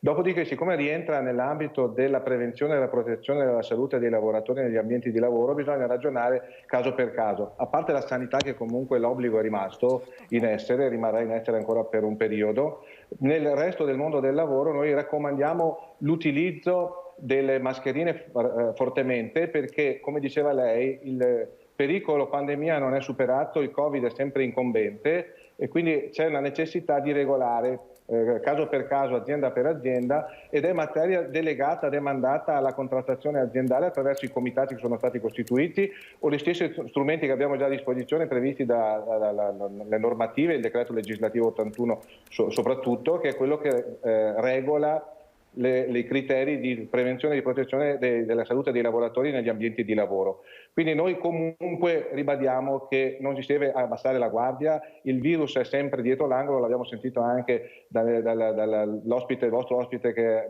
mi ha preceduto, di quanto sia grave ancora la situazione, quanto sia pericoloso il virus che circola. E quindi noi raccomandiamo fortemente di utilizzare la mascherina dappertutto, soprattutto nei locali chiusi. Paglini, segretario generale CISL Treviso, grazie per questo focus a 360 gradi sul mondo del lavoro. Naturalmente torneremo ad aggiornarci con lei. Grazie davvero e buon lavoro, Paglini. A voi, buon lavoro anche a voi, grazie. Grazie segretario generale CISL Treviso, Massimiliano Paglini. Era importante aprire questa finestra sulla festa del 1° maggio e poi torneremo a parlare di lavoratori. Nella seconda parte della nostra diretta ci concentreremo in particolare sul mondo femminile, sul mondo giovanile, nel terzo settore, con quelli che sono proprio gli aspetti. Ci sono dati positivi che arrivano dal focus di Ebicom, l'ente terziario di Confcommercio Confcommercio su proprio quello che è il terzo settore e quindi il mondo giovanile e femminile, numeri positivi, ma bisogna sempre capire se questi numeri poi sono collegati al discorso che faceva anche Paglini, quello del cosiddetto buon lavoro, cioè se sono contratti che danno anche una sicurezza magari ai più giovani in chiave futura di famiglia, o se restano dei contratti che danno poche certezze per quella che è poi l'ottica futura. E noi adesso ci fermiamo, abbiamo ancora qualche minuto di pubblicità. Intanto vi ricordo il sondaggio che vi abbiamo proposto poco fa: guerra in Ucraina, giusto inviare le armi? E questo è il quesito al quale vi chiediamo di rispondere. La risposta sì, il numero in verde 0422 1626 691, in rosso il numero se volete rispondere no con lo 0422 1626 690, chiamata gratuita, è sufficiente uno squillo perché venga registrata la vostra risposta all'esito questa sera nel corso di Ring a partire dalle 21:15. Meteo, pubblicità e poi torniamo in diretta tra poco.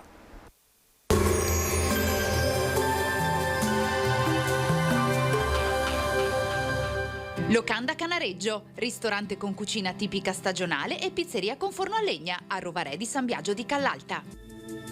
Bentrovati al meteo. L'inizio del mese di maggio sarà ancora condizionato dall'impulso instabile giunto nel weekend.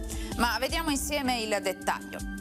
Sul Veneto la tendenza per la giornata di lunedì evidenzia un miglioramento del tempo. Sarà infatti più asciutto e anche per lo più soleggiato. Nel pomeriggio non si escludono degli acquazzoni sulle zone montane, in locale estensione anche alle pianure limitrofe.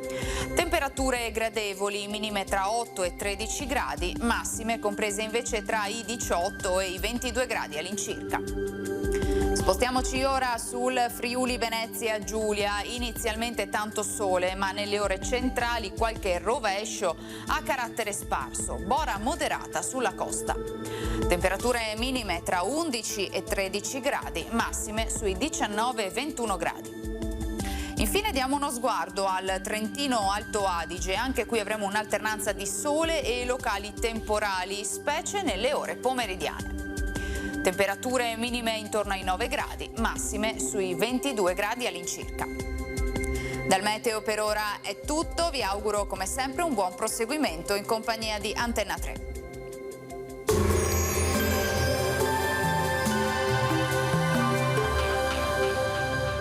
Locanda Canareggio, ristorante con cucina tipica stagionale e pizzeria con forno a legna a Rovarè di San Biagio di Callalta. Le assicurazioni però facciamo.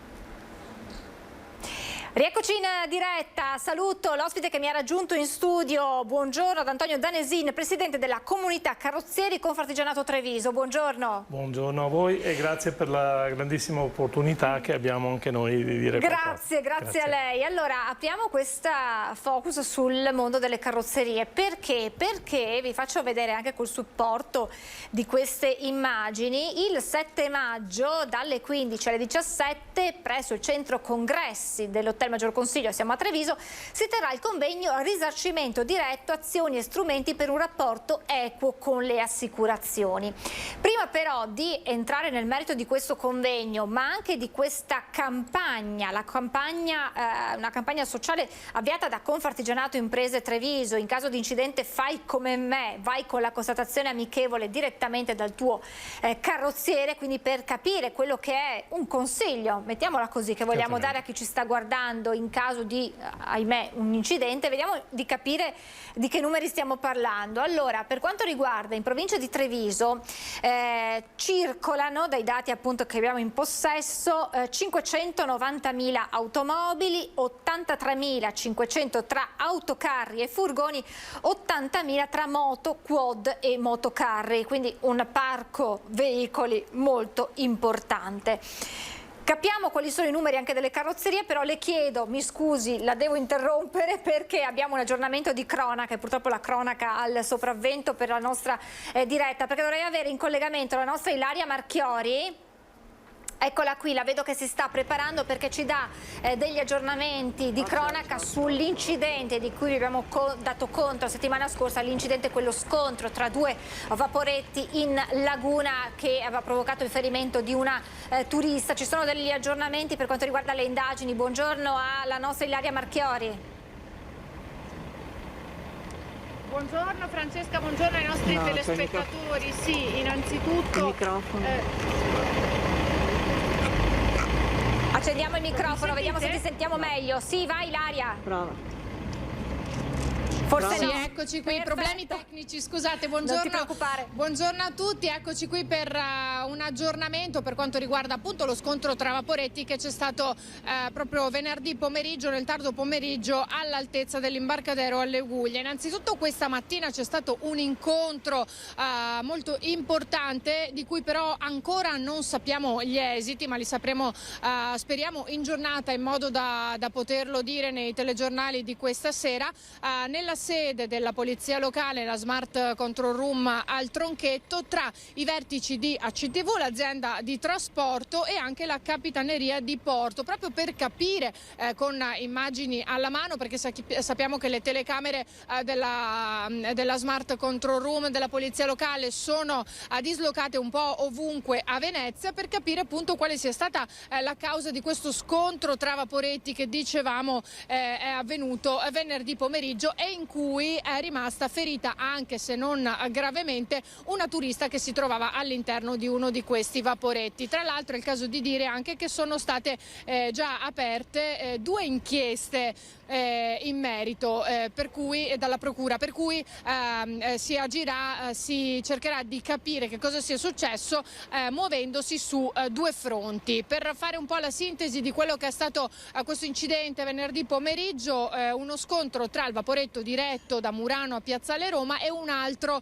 della linea 4.2 che proveniva dal senso di marcia opposto e che ha centrato in pieno il primo vaporetto con la prua, sfondando appunto i finestrini della cabina di poppa. La turista di cui parlavamo, quella che è rimasta ferita, è stata colpita proprio da alcune schegge di questo finestrino che è andato completamente in frantumi nella collisione. È stata in realtà subito soccorsa e portata con l'idroambulanza all'ospedale civile di Venezia. Secondo le fonti della polizia poi municipale di ACTV, le sue condizioni sapevamo non erano gravi e poi si dovrebbero essere stabilizzate. Ci sono state, ha riportato alcune ferite. C'erano anche parecchi bambini a bordo e altri turisti, come così anche veneziani, che ovviamente si sono molto spaventati da questo scontro. È stato un po' inevitabile ripensare a quanto accaduto alcuni anni fa, quando c'è stato, in realtà non era uno scontro tra vaporetti ma un incidente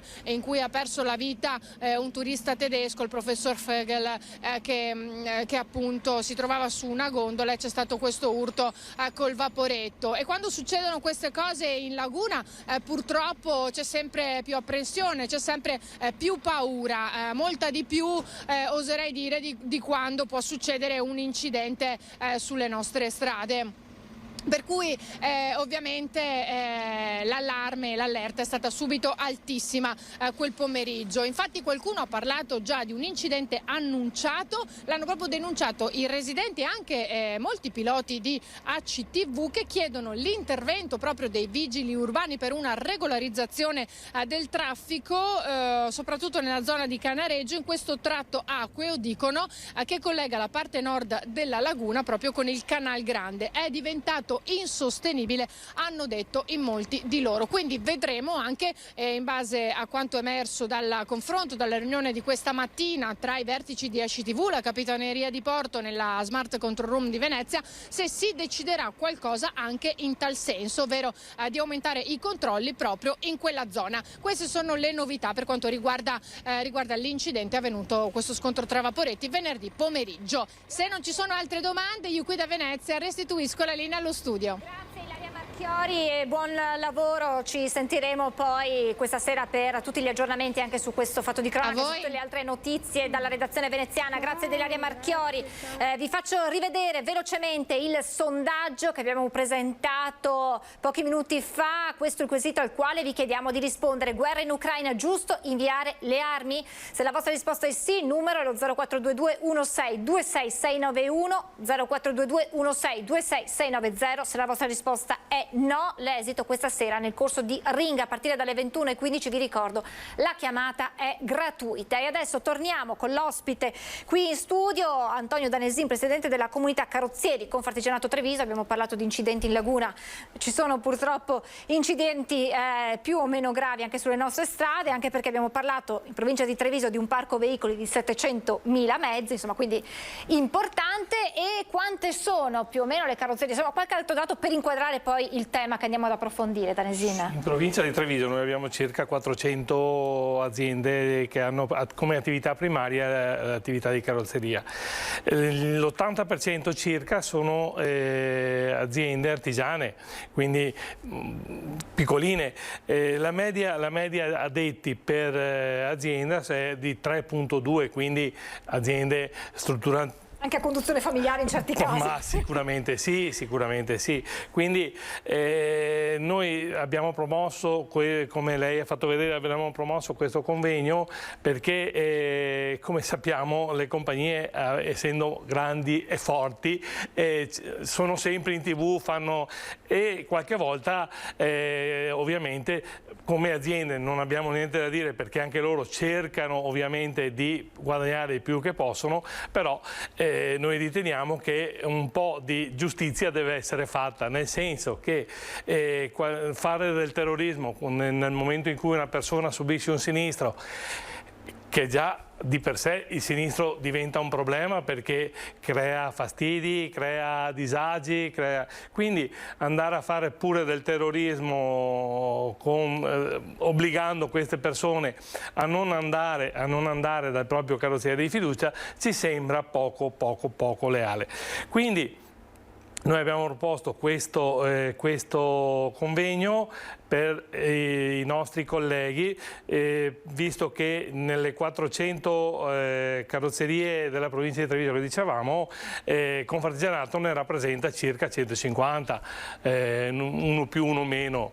Ecco, quindi l'invito, quello che cercherete di trasmettere a chi parteciperà a questo convegno è quello che chi ha un incidente può andare dal proprio carrozziere di fiducia semplicemente con la constatazione amichevole. E soprattutto far passare il messaggio ai nostri colleghi che anche rimanendo indipendenti non andiamo, cioè possiamo lavorare serenamente, tranquillamente, senza avere il capestro delle condizioni dettate dalle compagnie, perché ovviamente quando si lavora con tariffe basse, quando ti danno i ricambi e quindi ti forniscono i ricambi e quindi anche quel po' di margine che c'era non ce l'hai più.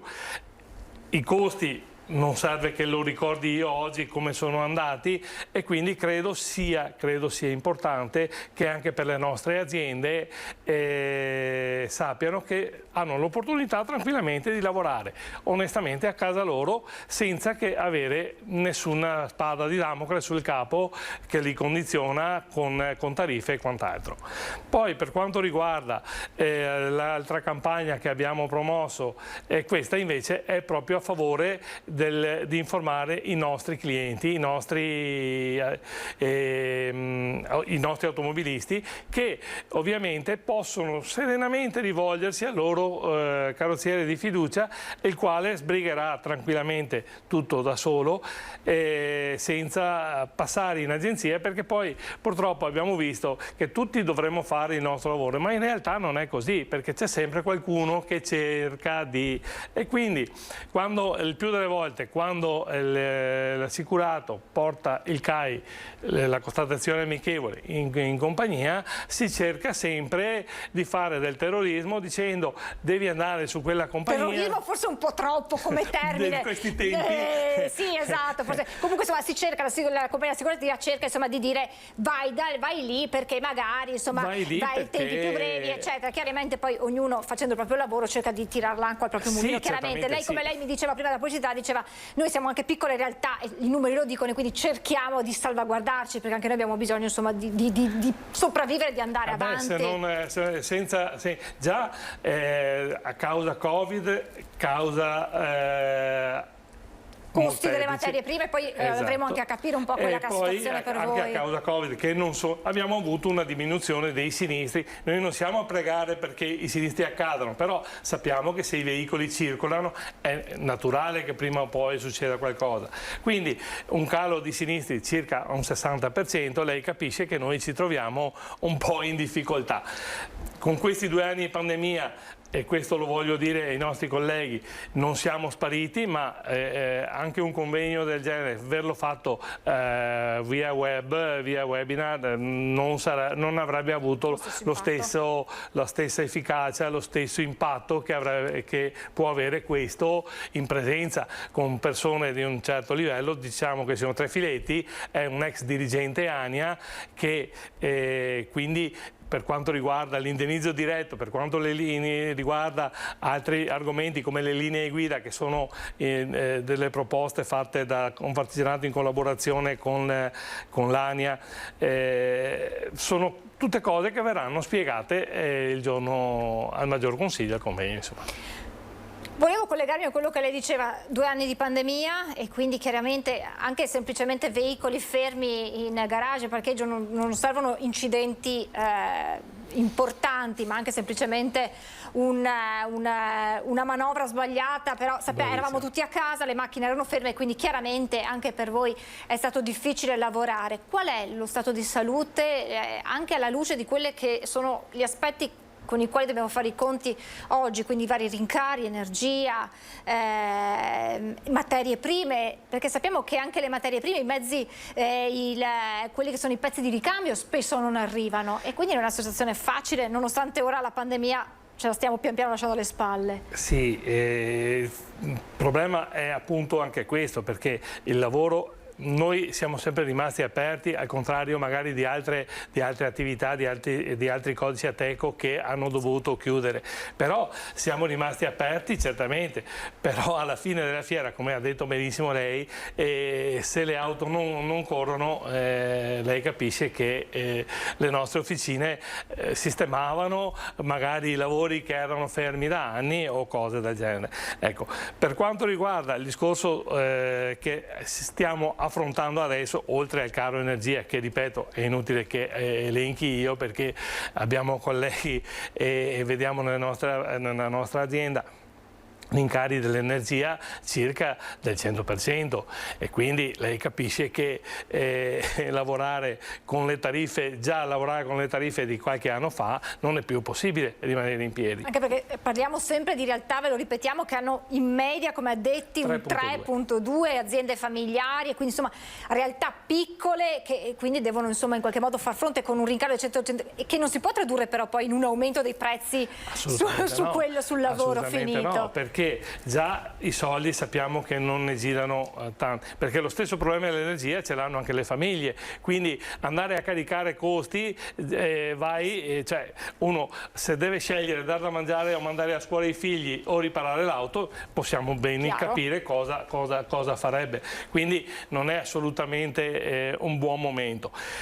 Per quanto riguarda i lavori che arrivano, qualche volta ci troviamo che magari non arrivano i ricambi, perché come ci siamo sentiti al telefono, le dicevo, uno specchio di una Yaris, non di una Ferrari o di chissà che macchinone, di una Yaris, ci ha messo quasi 2 mesi per arrivare, un specchio sinistro, quindi anche nell'impossibilità di far correre la macchina, rattoppi però, ecco, quindi reperibilità non è un granché, speriamo questo possa passare, però quello che è fondamentale e che siamo qui oggi è appunto di far capire ai nostri clienti che possono serenamente, in caso di sinistro, rivolgersi al loro carrozziere, che penserà come gestire il sinistro, penserà a come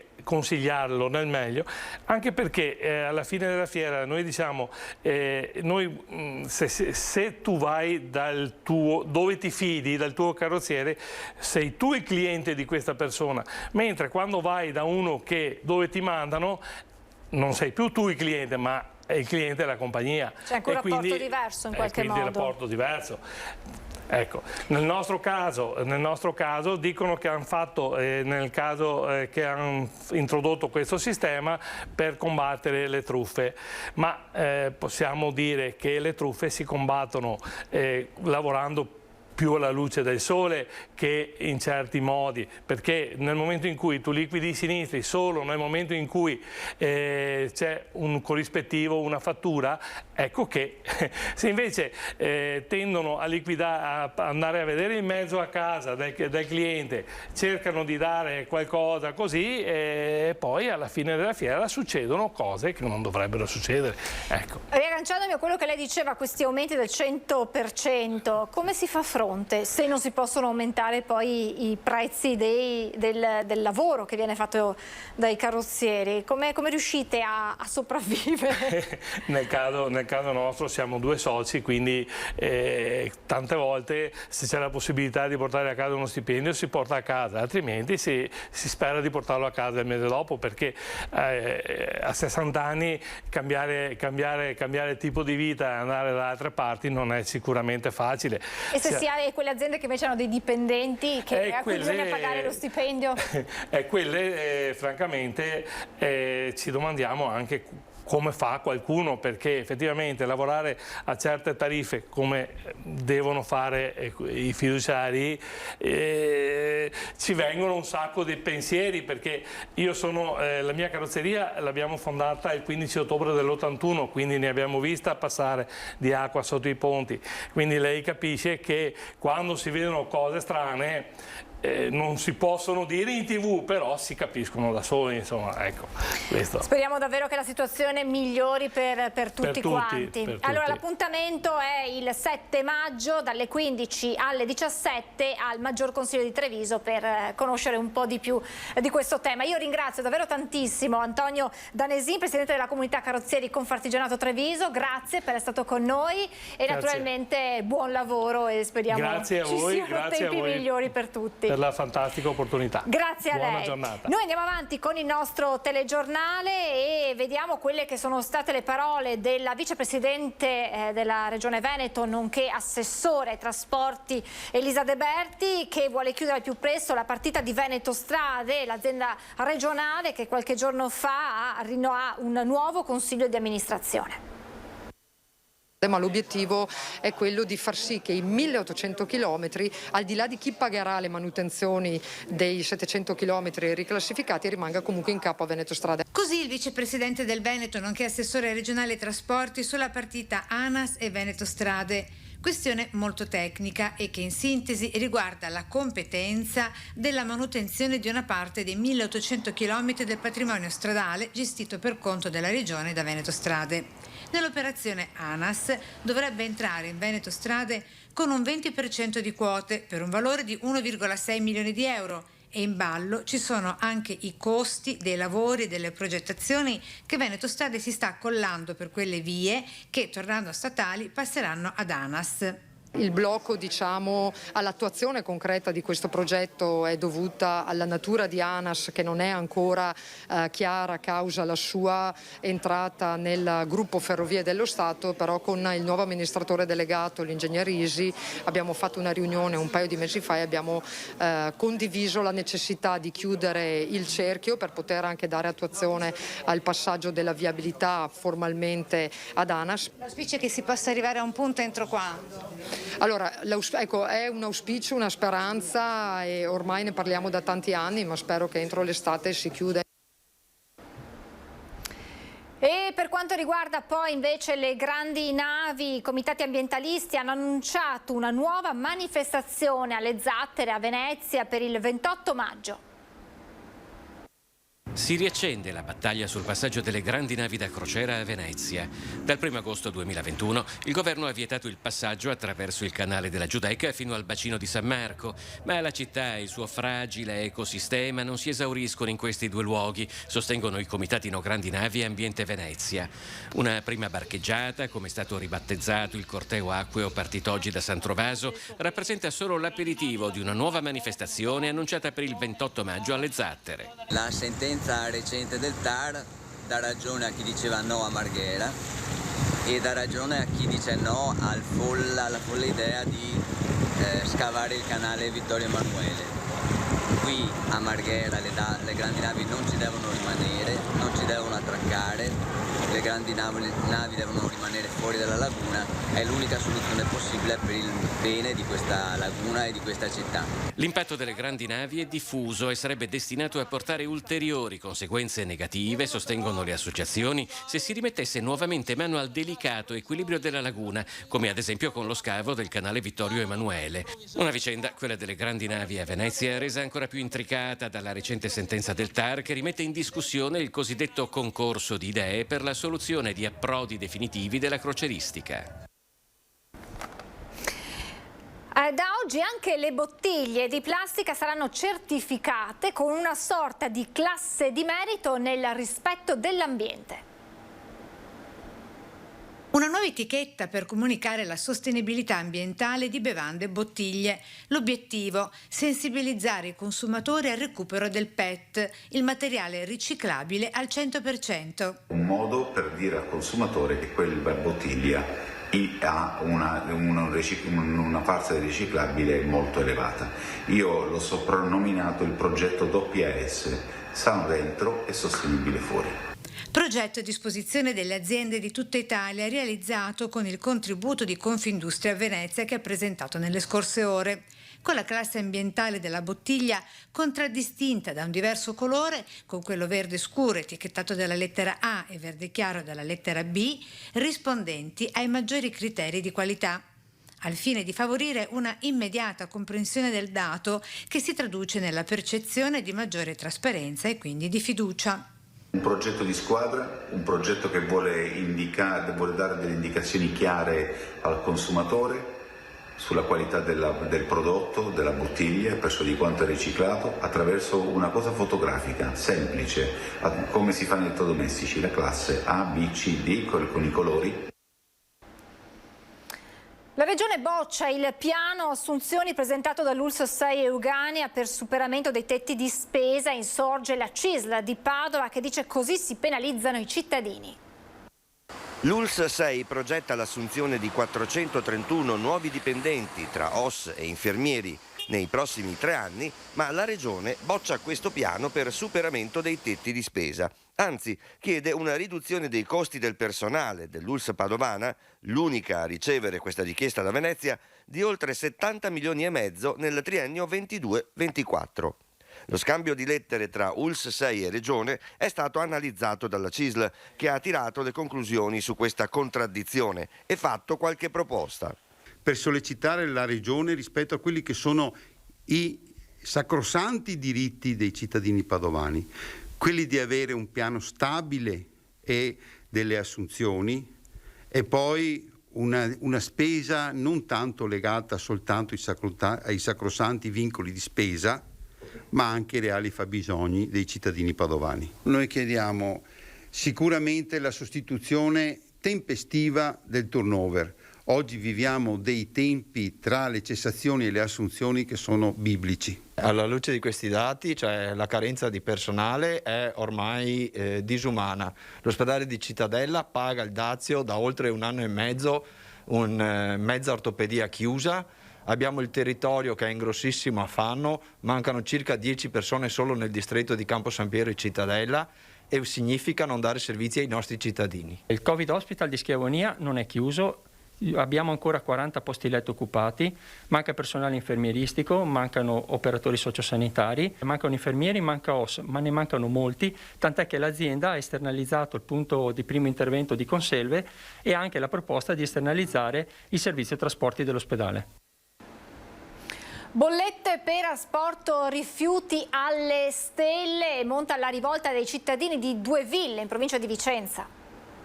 No, non sono errori, a meno che non ci sia qualche caso per cui l'ufficio bollettazione di Soraris è assolutamente a disposizione per dare delle informazioni nel caso ci fosse qualche errore, che può sempre succedere. Appunto è stato questo aumento, quindi l'importo così considerevole, che ha portato molti cittadini a dire: ma un attimo, fatemi capire da cosa è composta questa bolletta, cos'è che io pago effettivamente. Tutto regolare secondo il sindaco, che vuole smorzare le polemiche scoppiate nei social. La bolletta dei rifiuti a Due Ville ha subito dei rincari molto pesanti, quasi triplicati nella media. C'è chi lo scorso anno pagava 126 euro e ora si trova a doverne pagare 600. Molteplici le cause. Primo, una diversa modalità di calcolo della tariffa da parte dell'autorità di ARERA. Poi nel 2021 il Comune di Due Ville ha iniziato a inserire in tariffa anche l'ammortamento dell'ecocentro di nuova costruzione. Poi si sta pagando il saldo dell'anno 2021 con tariffe che sono aumentate nell'anno precedente. C'è chi anche ha sottolineato differenze sostanziali tra i comuni del circondario, serviti dalla stessa società di gestione rifiuti. Non è così corretto confrontarli, perché ogni comune ha deciso un tipo specifico di raccolta, ha deciso un tipo di servizio aggiuntivo al quale aderire, e quindi è veramente difficile. C'è chi ha l'isola ecologica, c'è chi ha l'umido stradale anziché l'umido porta a porta, quindi è veramente complicato. Risposte però che non hanno ancora convinto molti residenti, che nei giorni scorsi si sono radunati all'ingresso del comune per chiedere spiegazioni e dichiarare battaglia. Il sindaco però snocciola dati significativi. La media pro capite nazionale di servizio raccolta rifiuti è di circa 180 euro. La media del Veneto è di 145 euro a persona per tutto il servizio di raccolta e smaltimento rifiuti. La media del Comune di Due Ville, con i dati ultimi che abbiamo in possesso, è di circa 95 euro. La previsione è quella di cercare di contenere eventuali ulteriori aumenti e poi quest'anno vorremmo destinare dei fondi che abbiamo ancora da utilizzare per quello che viene definito fondone Covid, per abbattere appunto la tariffazione dell'anno 2022. Un aggiornamento di cronaca che leggiamo dal sito del Gazzettino.it. Fotografo aggredito dal fidanzato della ex finisce all'ospedale. Aggredito sotto casa dal fidanzato della sua ex. Professionista rodigino finisce in ospedale. È successo venerdì sera in centro a Rovigo, dove un fotografo e web designer ha trovato sotto casa sua in centro un giovane che lo ha minacciato verbalmente e aggredito fisicamente. Aggressione che ha costretto il malcapitato alle cure ospedaliere. Per lui fortunatamente nulla di grave, solo alcune contusioni. Il professionista valuterà di sporgere denuncia. La legge consente a chi subisce lesioni di poter fare querela entro 90 giorni dall'episodio in questione. Si è tenuta l'assemblea provinciale di Fidas Vicenza e allora scopriamo quali sono le sfide che devono affrontare al giorno d'oggi i donatori di sangue. Abbiamo fatto un inizio 2022 un po' rallentato, parecchio rallentato, perché parliamo di quasi 800 donazioni in meno rispetto al trimestre precedente, e questo dà notevoli ragionamenti che si possono fare per cercare appunto di agevolare quella che è l'operatività prossima dei prossimi mesi. Donare il sangue, la solidarietà più grande, quella per la vita, per la salute, per dare un po' di se stessi agli altri, a chi ne ha bisogno per sopravvivere. Ma anche questo nobile gesto, totalmente gratuito, ha i suoi numeri, i suoi bilanci. Oggi si è riunita all'Assemblea Provinciale di Fidas Vicenza. Il presidente, Chiara Peron, oltre ad affrontare i consueti temi legati alla vita dell'associazione, ha posto l'accento sul calo del 10% delle donazioni rispetto al trimestre scorso e sulla preoccupante carenza di medici trasfusionisti nel Vicentino. Carenza medici trasfusionisti in tutto il Dipartimento, che purtroppo ha fatto sì che dal 2022 vengano ridotte le aperture dei centri trasfusionali. E quindi quello che noi facciamo come associazioni del dono è quello di andare a portare, ad invitare le persone a donare il sangue. Se abbiamo delle aperture ridotte, sicuramente abbiamo anche delle donazioni ridotte, e questo è il risultato a boomerang che ci è tornato indietro. Così, terminata l'emergenza sanitaria della pandemia, che tra isolamenti e quarantene aveva portato a parecchie defezioni sulle prenotazioni delle donazioni di sangue, oggi bisogna sciogliere il nodo della carenza di medici trasfusionisti, chiamati a curare e selezionare i donatori. Non esiste una specializzazione, allora bisogna andare a monte del problema, partendo dalla formazione, dalle università. Direi proprio di sì, e quindi invito chi di competenza a prendere in mano questo tema, perché se già da anni se ne parlava che prima o poi sarebbe successo, nel 2021 abbiamo toccato con mano questo problema, 2022 ce l'abbiamo, non oso pensare cosa possa accadere nei prossimi anni. 47 postazioni di lettura targa e videosorveglianza, una vera e propria cinturazione del territorio provinciale. Parte in Italia il progetto, primo del suo genere, per la sicurezza urbana di ogni angolo della provincia di Belluno. La presentazione è stata fatta sabato a Palazzo dei Rettori. Quando si dice fare gioco di squadra, è partito dal basso, dai sindaci, e si è esteso ai più alti livelli istituzionali e delle forze dell'ordine provinciali il progetto unitario di rilevazione targhi e videosorveglianza, che dal 1° di aprile ha reso operativo un sistema di controllo esteso a tutta la provincia di Belluno e destinato a fare scuola in Italia. Probabilmente uno dei primi esempi in Italia, e progetto di alta tecnologia che va ad inserirsi come una tessera di un mosaico in quello che noi chiamiamo piano coordinato di controllo del territorio. 47 postazioni, di cui 30 perimetrali, 17 intermedie, un investimento di 935.000 euro complessivo, 900 dal Fondo Comuni Confinanti, 35 dal Consorzio Bimpiave, che si farà carico delle spese di gestione annuali. È una piattaforma totalmente web, accessibile solo alle forze dell'ordine, quindi Polizia, Carabinieri e Guardia di Finanza.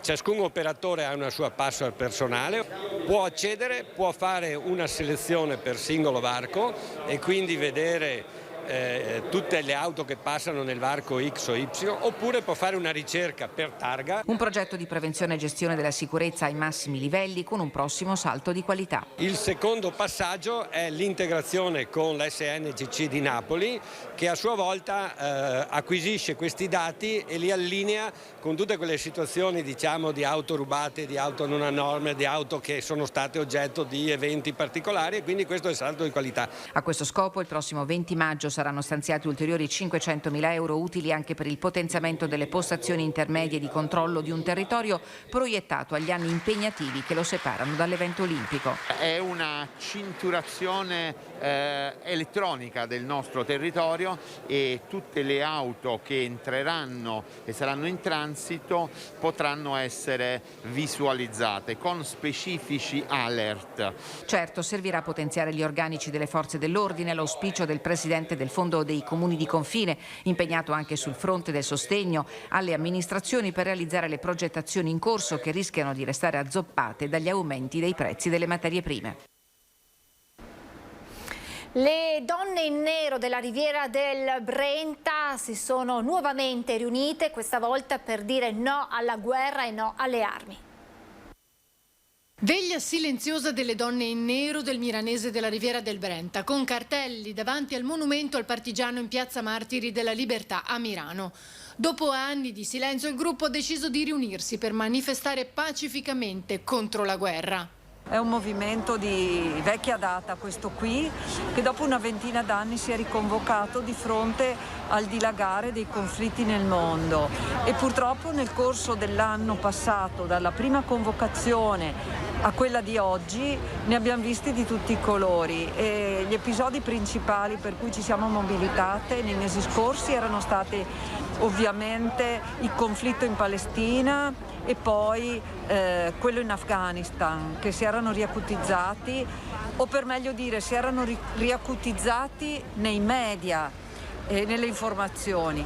Ovviamente l'invasione dell'Ucraina ha fatto precipitare una situazione gravissima anche in Europa e quindi noi abbiamo intensificato i nostri incontri. Il messaggio che le donne in nero vogliono dare è chiaro. Urgentissimo potenziare tutti i canali diplomatici di negoziato, perché l'invio di armi può solo peggiorare la situazione. Di fatto da 2 mesi in qua noi stiamo assistendo a un'escalation sempre più esponenziale che ci preoccupa moltissimo.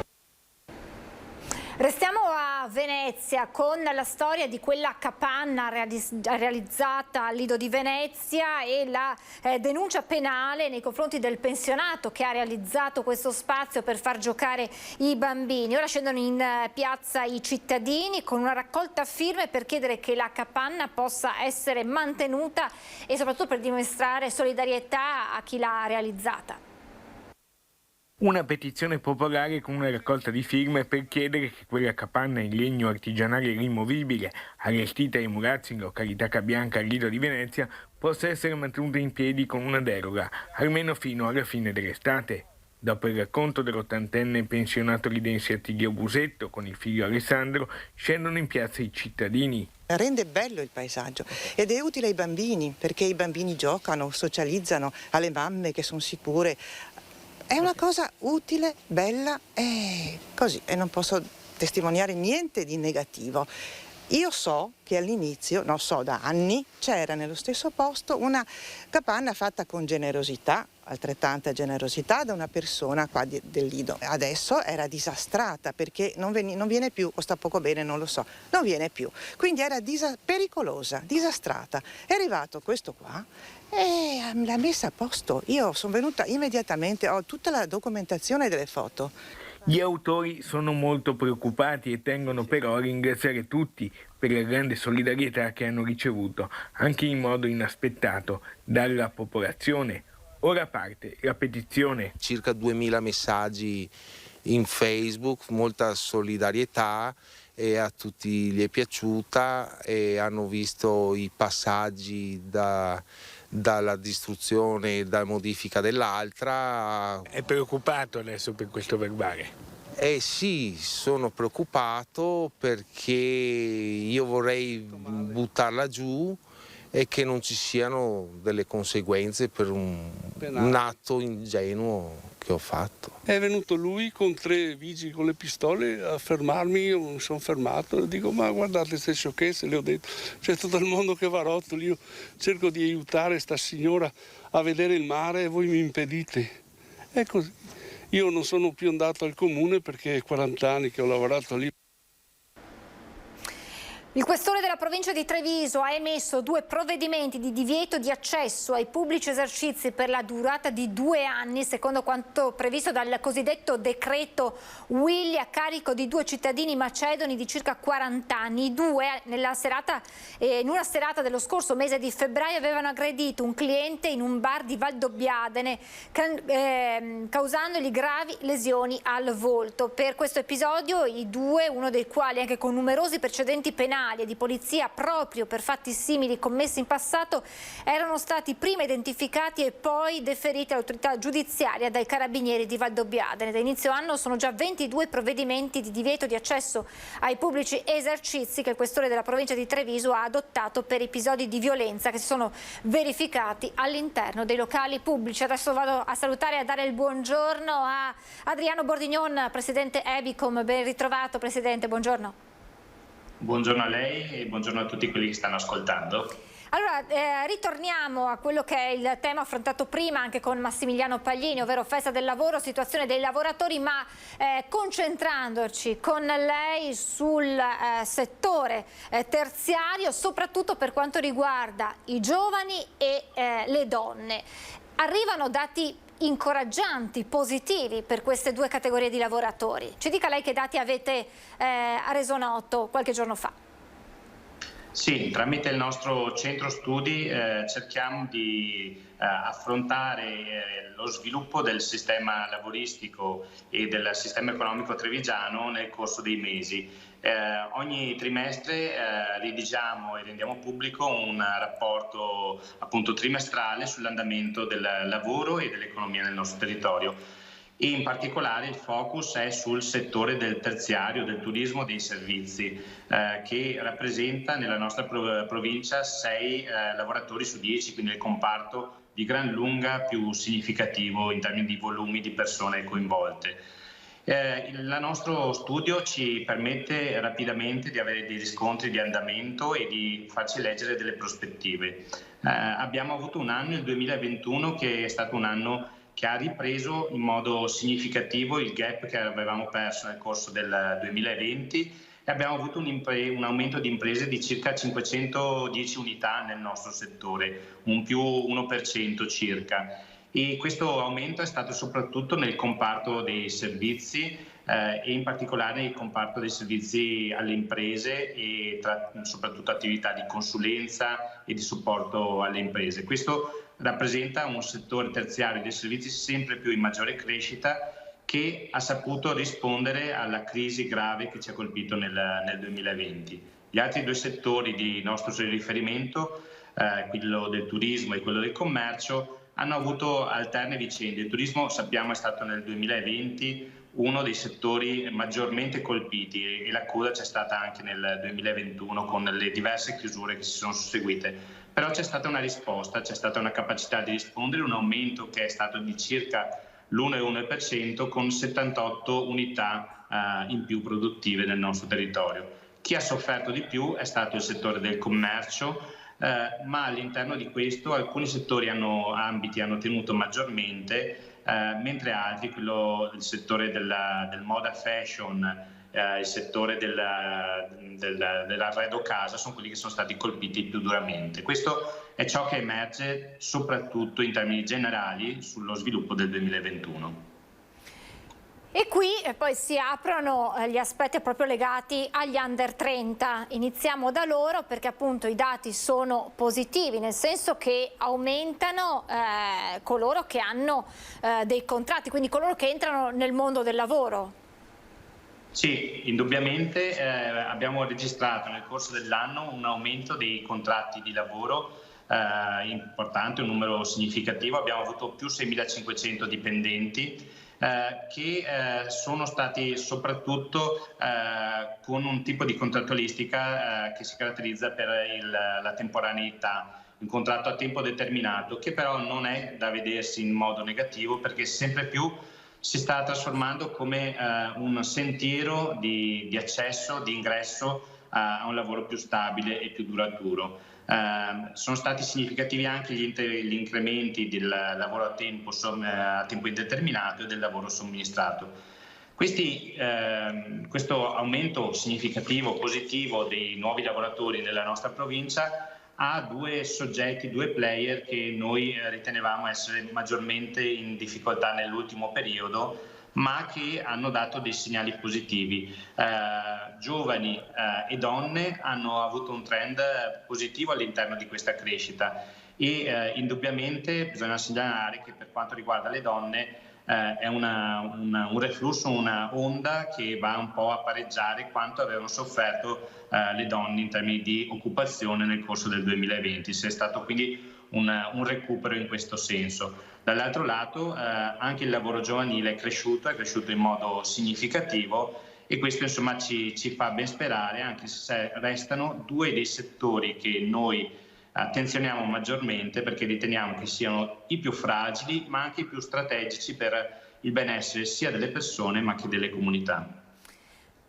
Lei diceva il fatto che siano contratti a tempo determinato non va letto in modo negativo, ma significa che da quello che voi vedete poi questi contratti a tempo determinato dopo un certo periodo si trasformano in contratti in tempo indeterminato?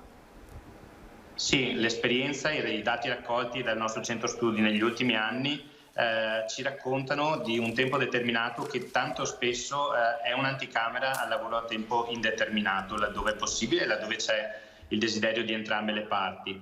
È un'occasione nella quale il lavoratore e l'impresa possono conoscersi, possono sperimentarsi e poi anche in un'epoca di grande rischio e di grande variabilità anche l'imprenditore, prima di assumersi l'impegno sia economico ma anche diremmo morale e relazionale di prendere una persona in azienda in modo stabile e continuativo, cerca di avere un profilo, una prospettiva più stabile possibile.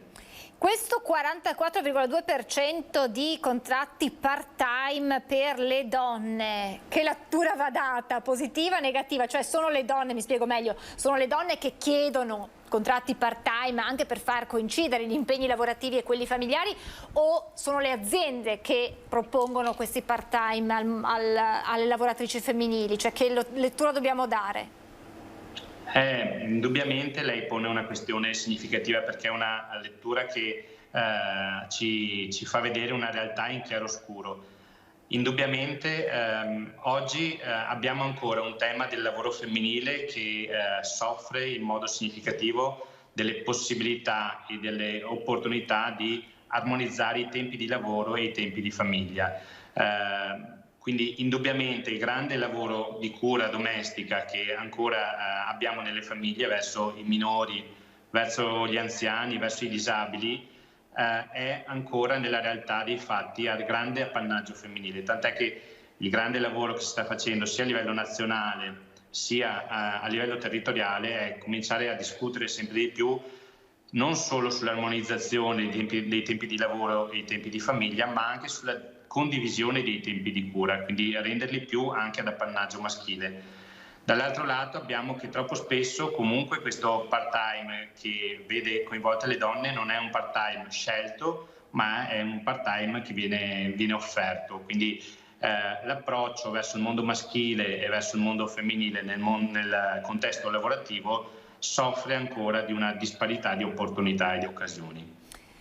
Fino a qui tutto bene, o quasi, insomma i numeri sono positivi. Possiamo dire che però questo aumento di contratti si traducono anche in una condizione di, tra virgolette, buon lavoro, cioè sono dei contratti buoni che permettono, pensiamo soprattutto ai giovani, di pianificare una vita futura. È un po' il discorso che abbiamo fatto prima con Massimiliano Paglini, segretario generale della CISL, che diceva purtroppo siamo di fronte ad una condizione lavorativa per i giovani, soprattutto a livello contrattuale, salariale, che non permette loro di pianificare una famiglia, e arriviamo al discorso di un'Italia sempre più anziana che non fa figli. Ma se le condizioni lavorative sono queste, soprattutto dal punto di vista economico, è difficile poi pensare ad una vita, ad una famiglia, dei figli. Quindi le chiedo, sono dei contratti che si traducono anche con il concetto di buon lavoro, o c'è ancora tanto impegno da metterci, tanto lavoro da fare?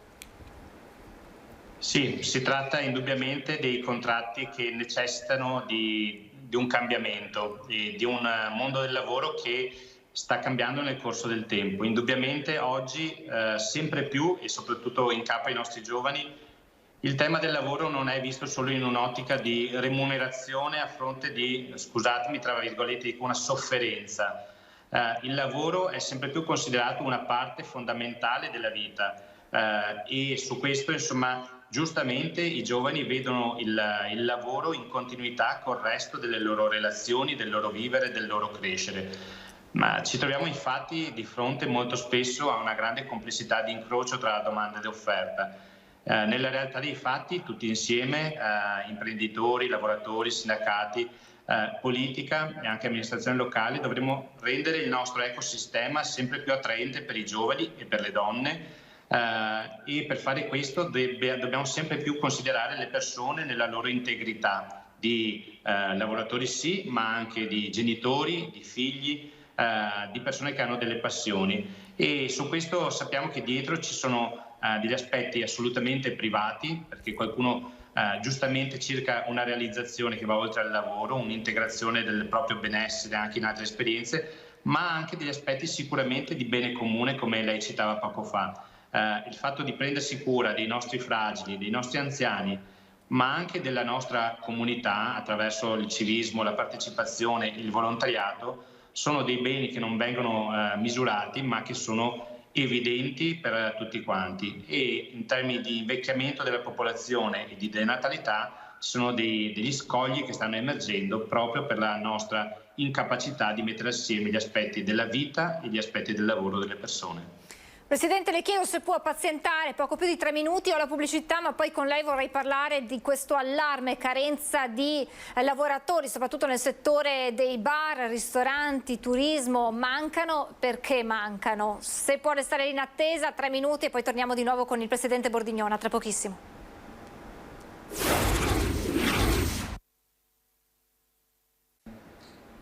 Siamo tornati in diretta all'ultima parte di questa prima edizione. Ho un aggiornamento relativo a quanto accaduto sabato durante l'incontro tra Vicenza e Lecce. Quest'ultimo dovrà pagare una multa di 10.000 euro per la bomba a carta lanciata in campo dai suoi sostenitori durante la partita, proprio con i biancorossi allo stadio Menti, che aveva stordito il portiere dei Veneti e una raccattapalle, entrambi trasportati in ospedale per accertamenti. Lo ha deciso il giudice sportivo di Serie B.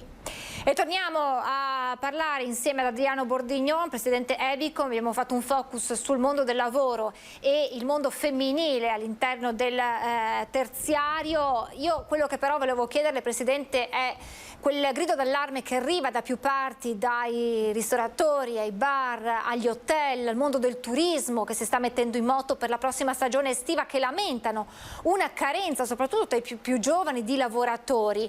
Qualcuno punta il dito contro il reddito di cittadinanza, qualcuno dice il costo del lavoro in Italia è troppo alto e i giovani decidono di fare questi lavori all'estero. Insomma, fatto sta che non si trova manodopera, non si trova personale, anche personale specializzato poi all'interno di alcune aziende che non riescono a far fronte a certe commesse proprio perché mancano i lavoratori e quindi devono chiedere a quelli che stanno lavorando straordinari. Insomma, è una situazione molto particolare in questa fase. Sì, le questioni poste all'attenzione come possibili cause di questa difficoltà a trovare persone per alcuni settori del turismo in particolare, ma penso anche a certi servizi alla persona, IOS, penso anche alla vigilanza privata e anche altri ambiti, indubbiamente segnano un'offerta di lavoro che non trova riscontro. Le questioni, le causali sono differenti. Io penso che tutte abbiano una parte di verità insita dentro di loro. Indubbiamente però se restiamo sul focus verso i giovani, che sono anche il soggetto che viene maggiormente coinvolto in questi ambiti, io penso che viviamo ancora in una prospettiva in cui i giovani sono sopportati nel contesto civile, sono sopportati nel mondo del lavoro. Invece oggi dobbiamo fare un salto, i giovani da sopportati devono essere conquistati. Sono un patrimonio per il nostro paese, per i nostri territori nel quale abbiamo investito e dobbiamo fare in modo che generino il più possibile bene in questo territorio e quindi vanno conquistati. E quindi bisogna lavorare in modo significativo per rendere nuovamente e maggiormente appetibili dei settori che sembrano aver perso appeal verso i più giovani. Bisogna lavorare indubbiamente sulla leva economica, aumentando la ricchezza della busta paga di queste persone, riducendo quindi il cuneo fiscale, ma dall'altro lato bisogna offrire una sorta di flessibilità, perché abbiamo visto anche alcuni lavori che sono stati abbandonati dai giovani pur dando delle garanzie perché non permettevano una flessibilità con gli altri desideri naturali di una persona che vuole crescere e diventare sempre migliore e avere sempre più tempo per il proprio benessere e dei propri cari. E da ultimo penso che abbiamo un grande patrimonio di apprendimento che deve essere trasferito verso i più giovani e al contempo bisogna sempre più capacitarli, perché solo tramite i giovani riusciremo a restare competitivi in un mercato che ci chiede un grande salto di transizione digitale e un grande salto in termini di transizione ecologica. Sono la strategia vincente per il futuro e invece molto spesso i giovani li teniamo in panchina. Li teniamo in panchina o sono loro che a volte vogliono stare in panchina? Voglio fare l'avvocato del diavolo e le chiedo, ci raccontano imprenditori di ragazzi che al momento del colloquio lamentano il dover lavorare magari di sabato, di domenica, di dover fare turni notturni, e spesso dietro ci sono famiglie che spingono il proprio figlio ad un lavoro rispetto ad un altro. sono episodi isolati? C'è questo fenomeno anche dei ragazzi che sono protetti dalle famiglie e li spingono verso determinate attività rispetto ad altre? C'è bisogno anche di un lavoro a livello sociale sul far capire che qualsiasi lavoro è dignitoso, se c'è poi naturalmente dall'altra parte delle condizioni di lavoro dignitose naturalmente. Sì, questa è la strada educativa che va percorsa, e è una strada educativa che tutti assieme dobbiamo farci responsabili di trainare, di mettere davanti. Lo devono fare le famiglie prima di tutto, lo deve fare il mondo della scuola e tutti quanti gli altri educativi, e lo deve fare il contesto del lavoro. È sicuro che noi oggi dobbiamo proporre a delle persone, ai ragazzi e ai giovani delle strade che siano per loro attraenti. La grande responsabilità sta in capo a noi, perché le potenzialità ci sono.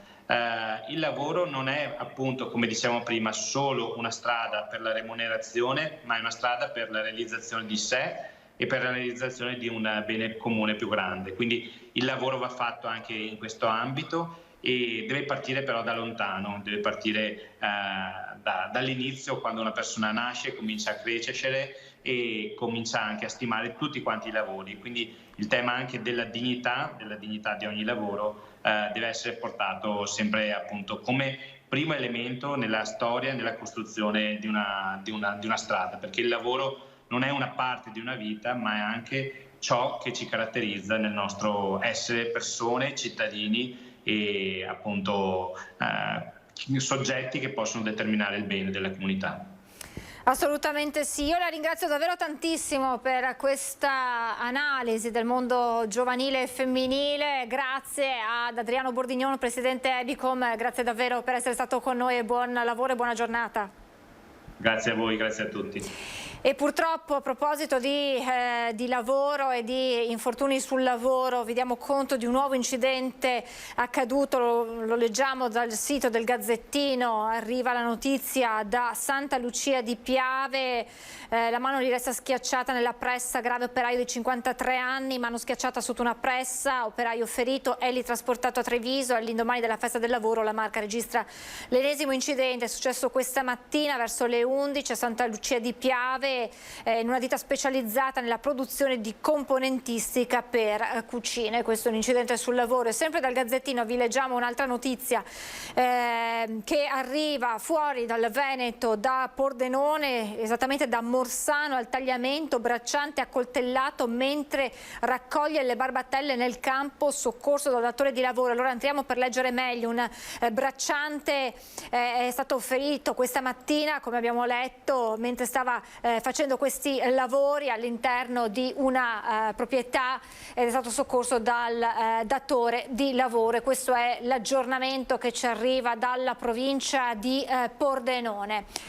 Noi siamo in chiusura con questa prima edizione. Vi ricordo però il sondaggio che vi abbiamo presentato nel corso di questa diretta. Il quesito al quale vi chiediamo di rispondere è quello che vedete: guerra in Ucraina, giusto inviare le armi? Se la vostra risposta è sì, il numero da comporre è lo 0422 1626 691. Se invece la vostra risposta è no, il numero è lo 0422 1626 690. La chiamata è gratuita, è sufficiente uno squillo, e anche se sentite occupato non preoccupatevi, perché la vostra risposta sarà correttamente registrata. L'esito del sondaggio lo sentirete questa sera nel corso di Ring, che parte come sempre in prima serata, puntuale alle 21:15 in diretta. Gli ospiti questa sera saranno Luciano Sandonà della Lega, Luigi Lazzaro, presidente di Lega Ambiente Veneto, e poi Raffaele Speranzon di Fratelli d'Italia e Ivo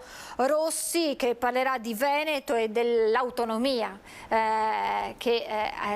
sulla quale si sta sempre lavorando. Questi gli ospiti del nostro vice direttore Ferdinando Avarino. L'appuntamento dunque a partire dalle 21:15 con Ring. L'informazione di Antenna 3 torna invece puntuale a partire dalle 18:30 con l'edizione regionale dei nostri telegiornali. Grazie per essere stati con noi e buon pomeriggio.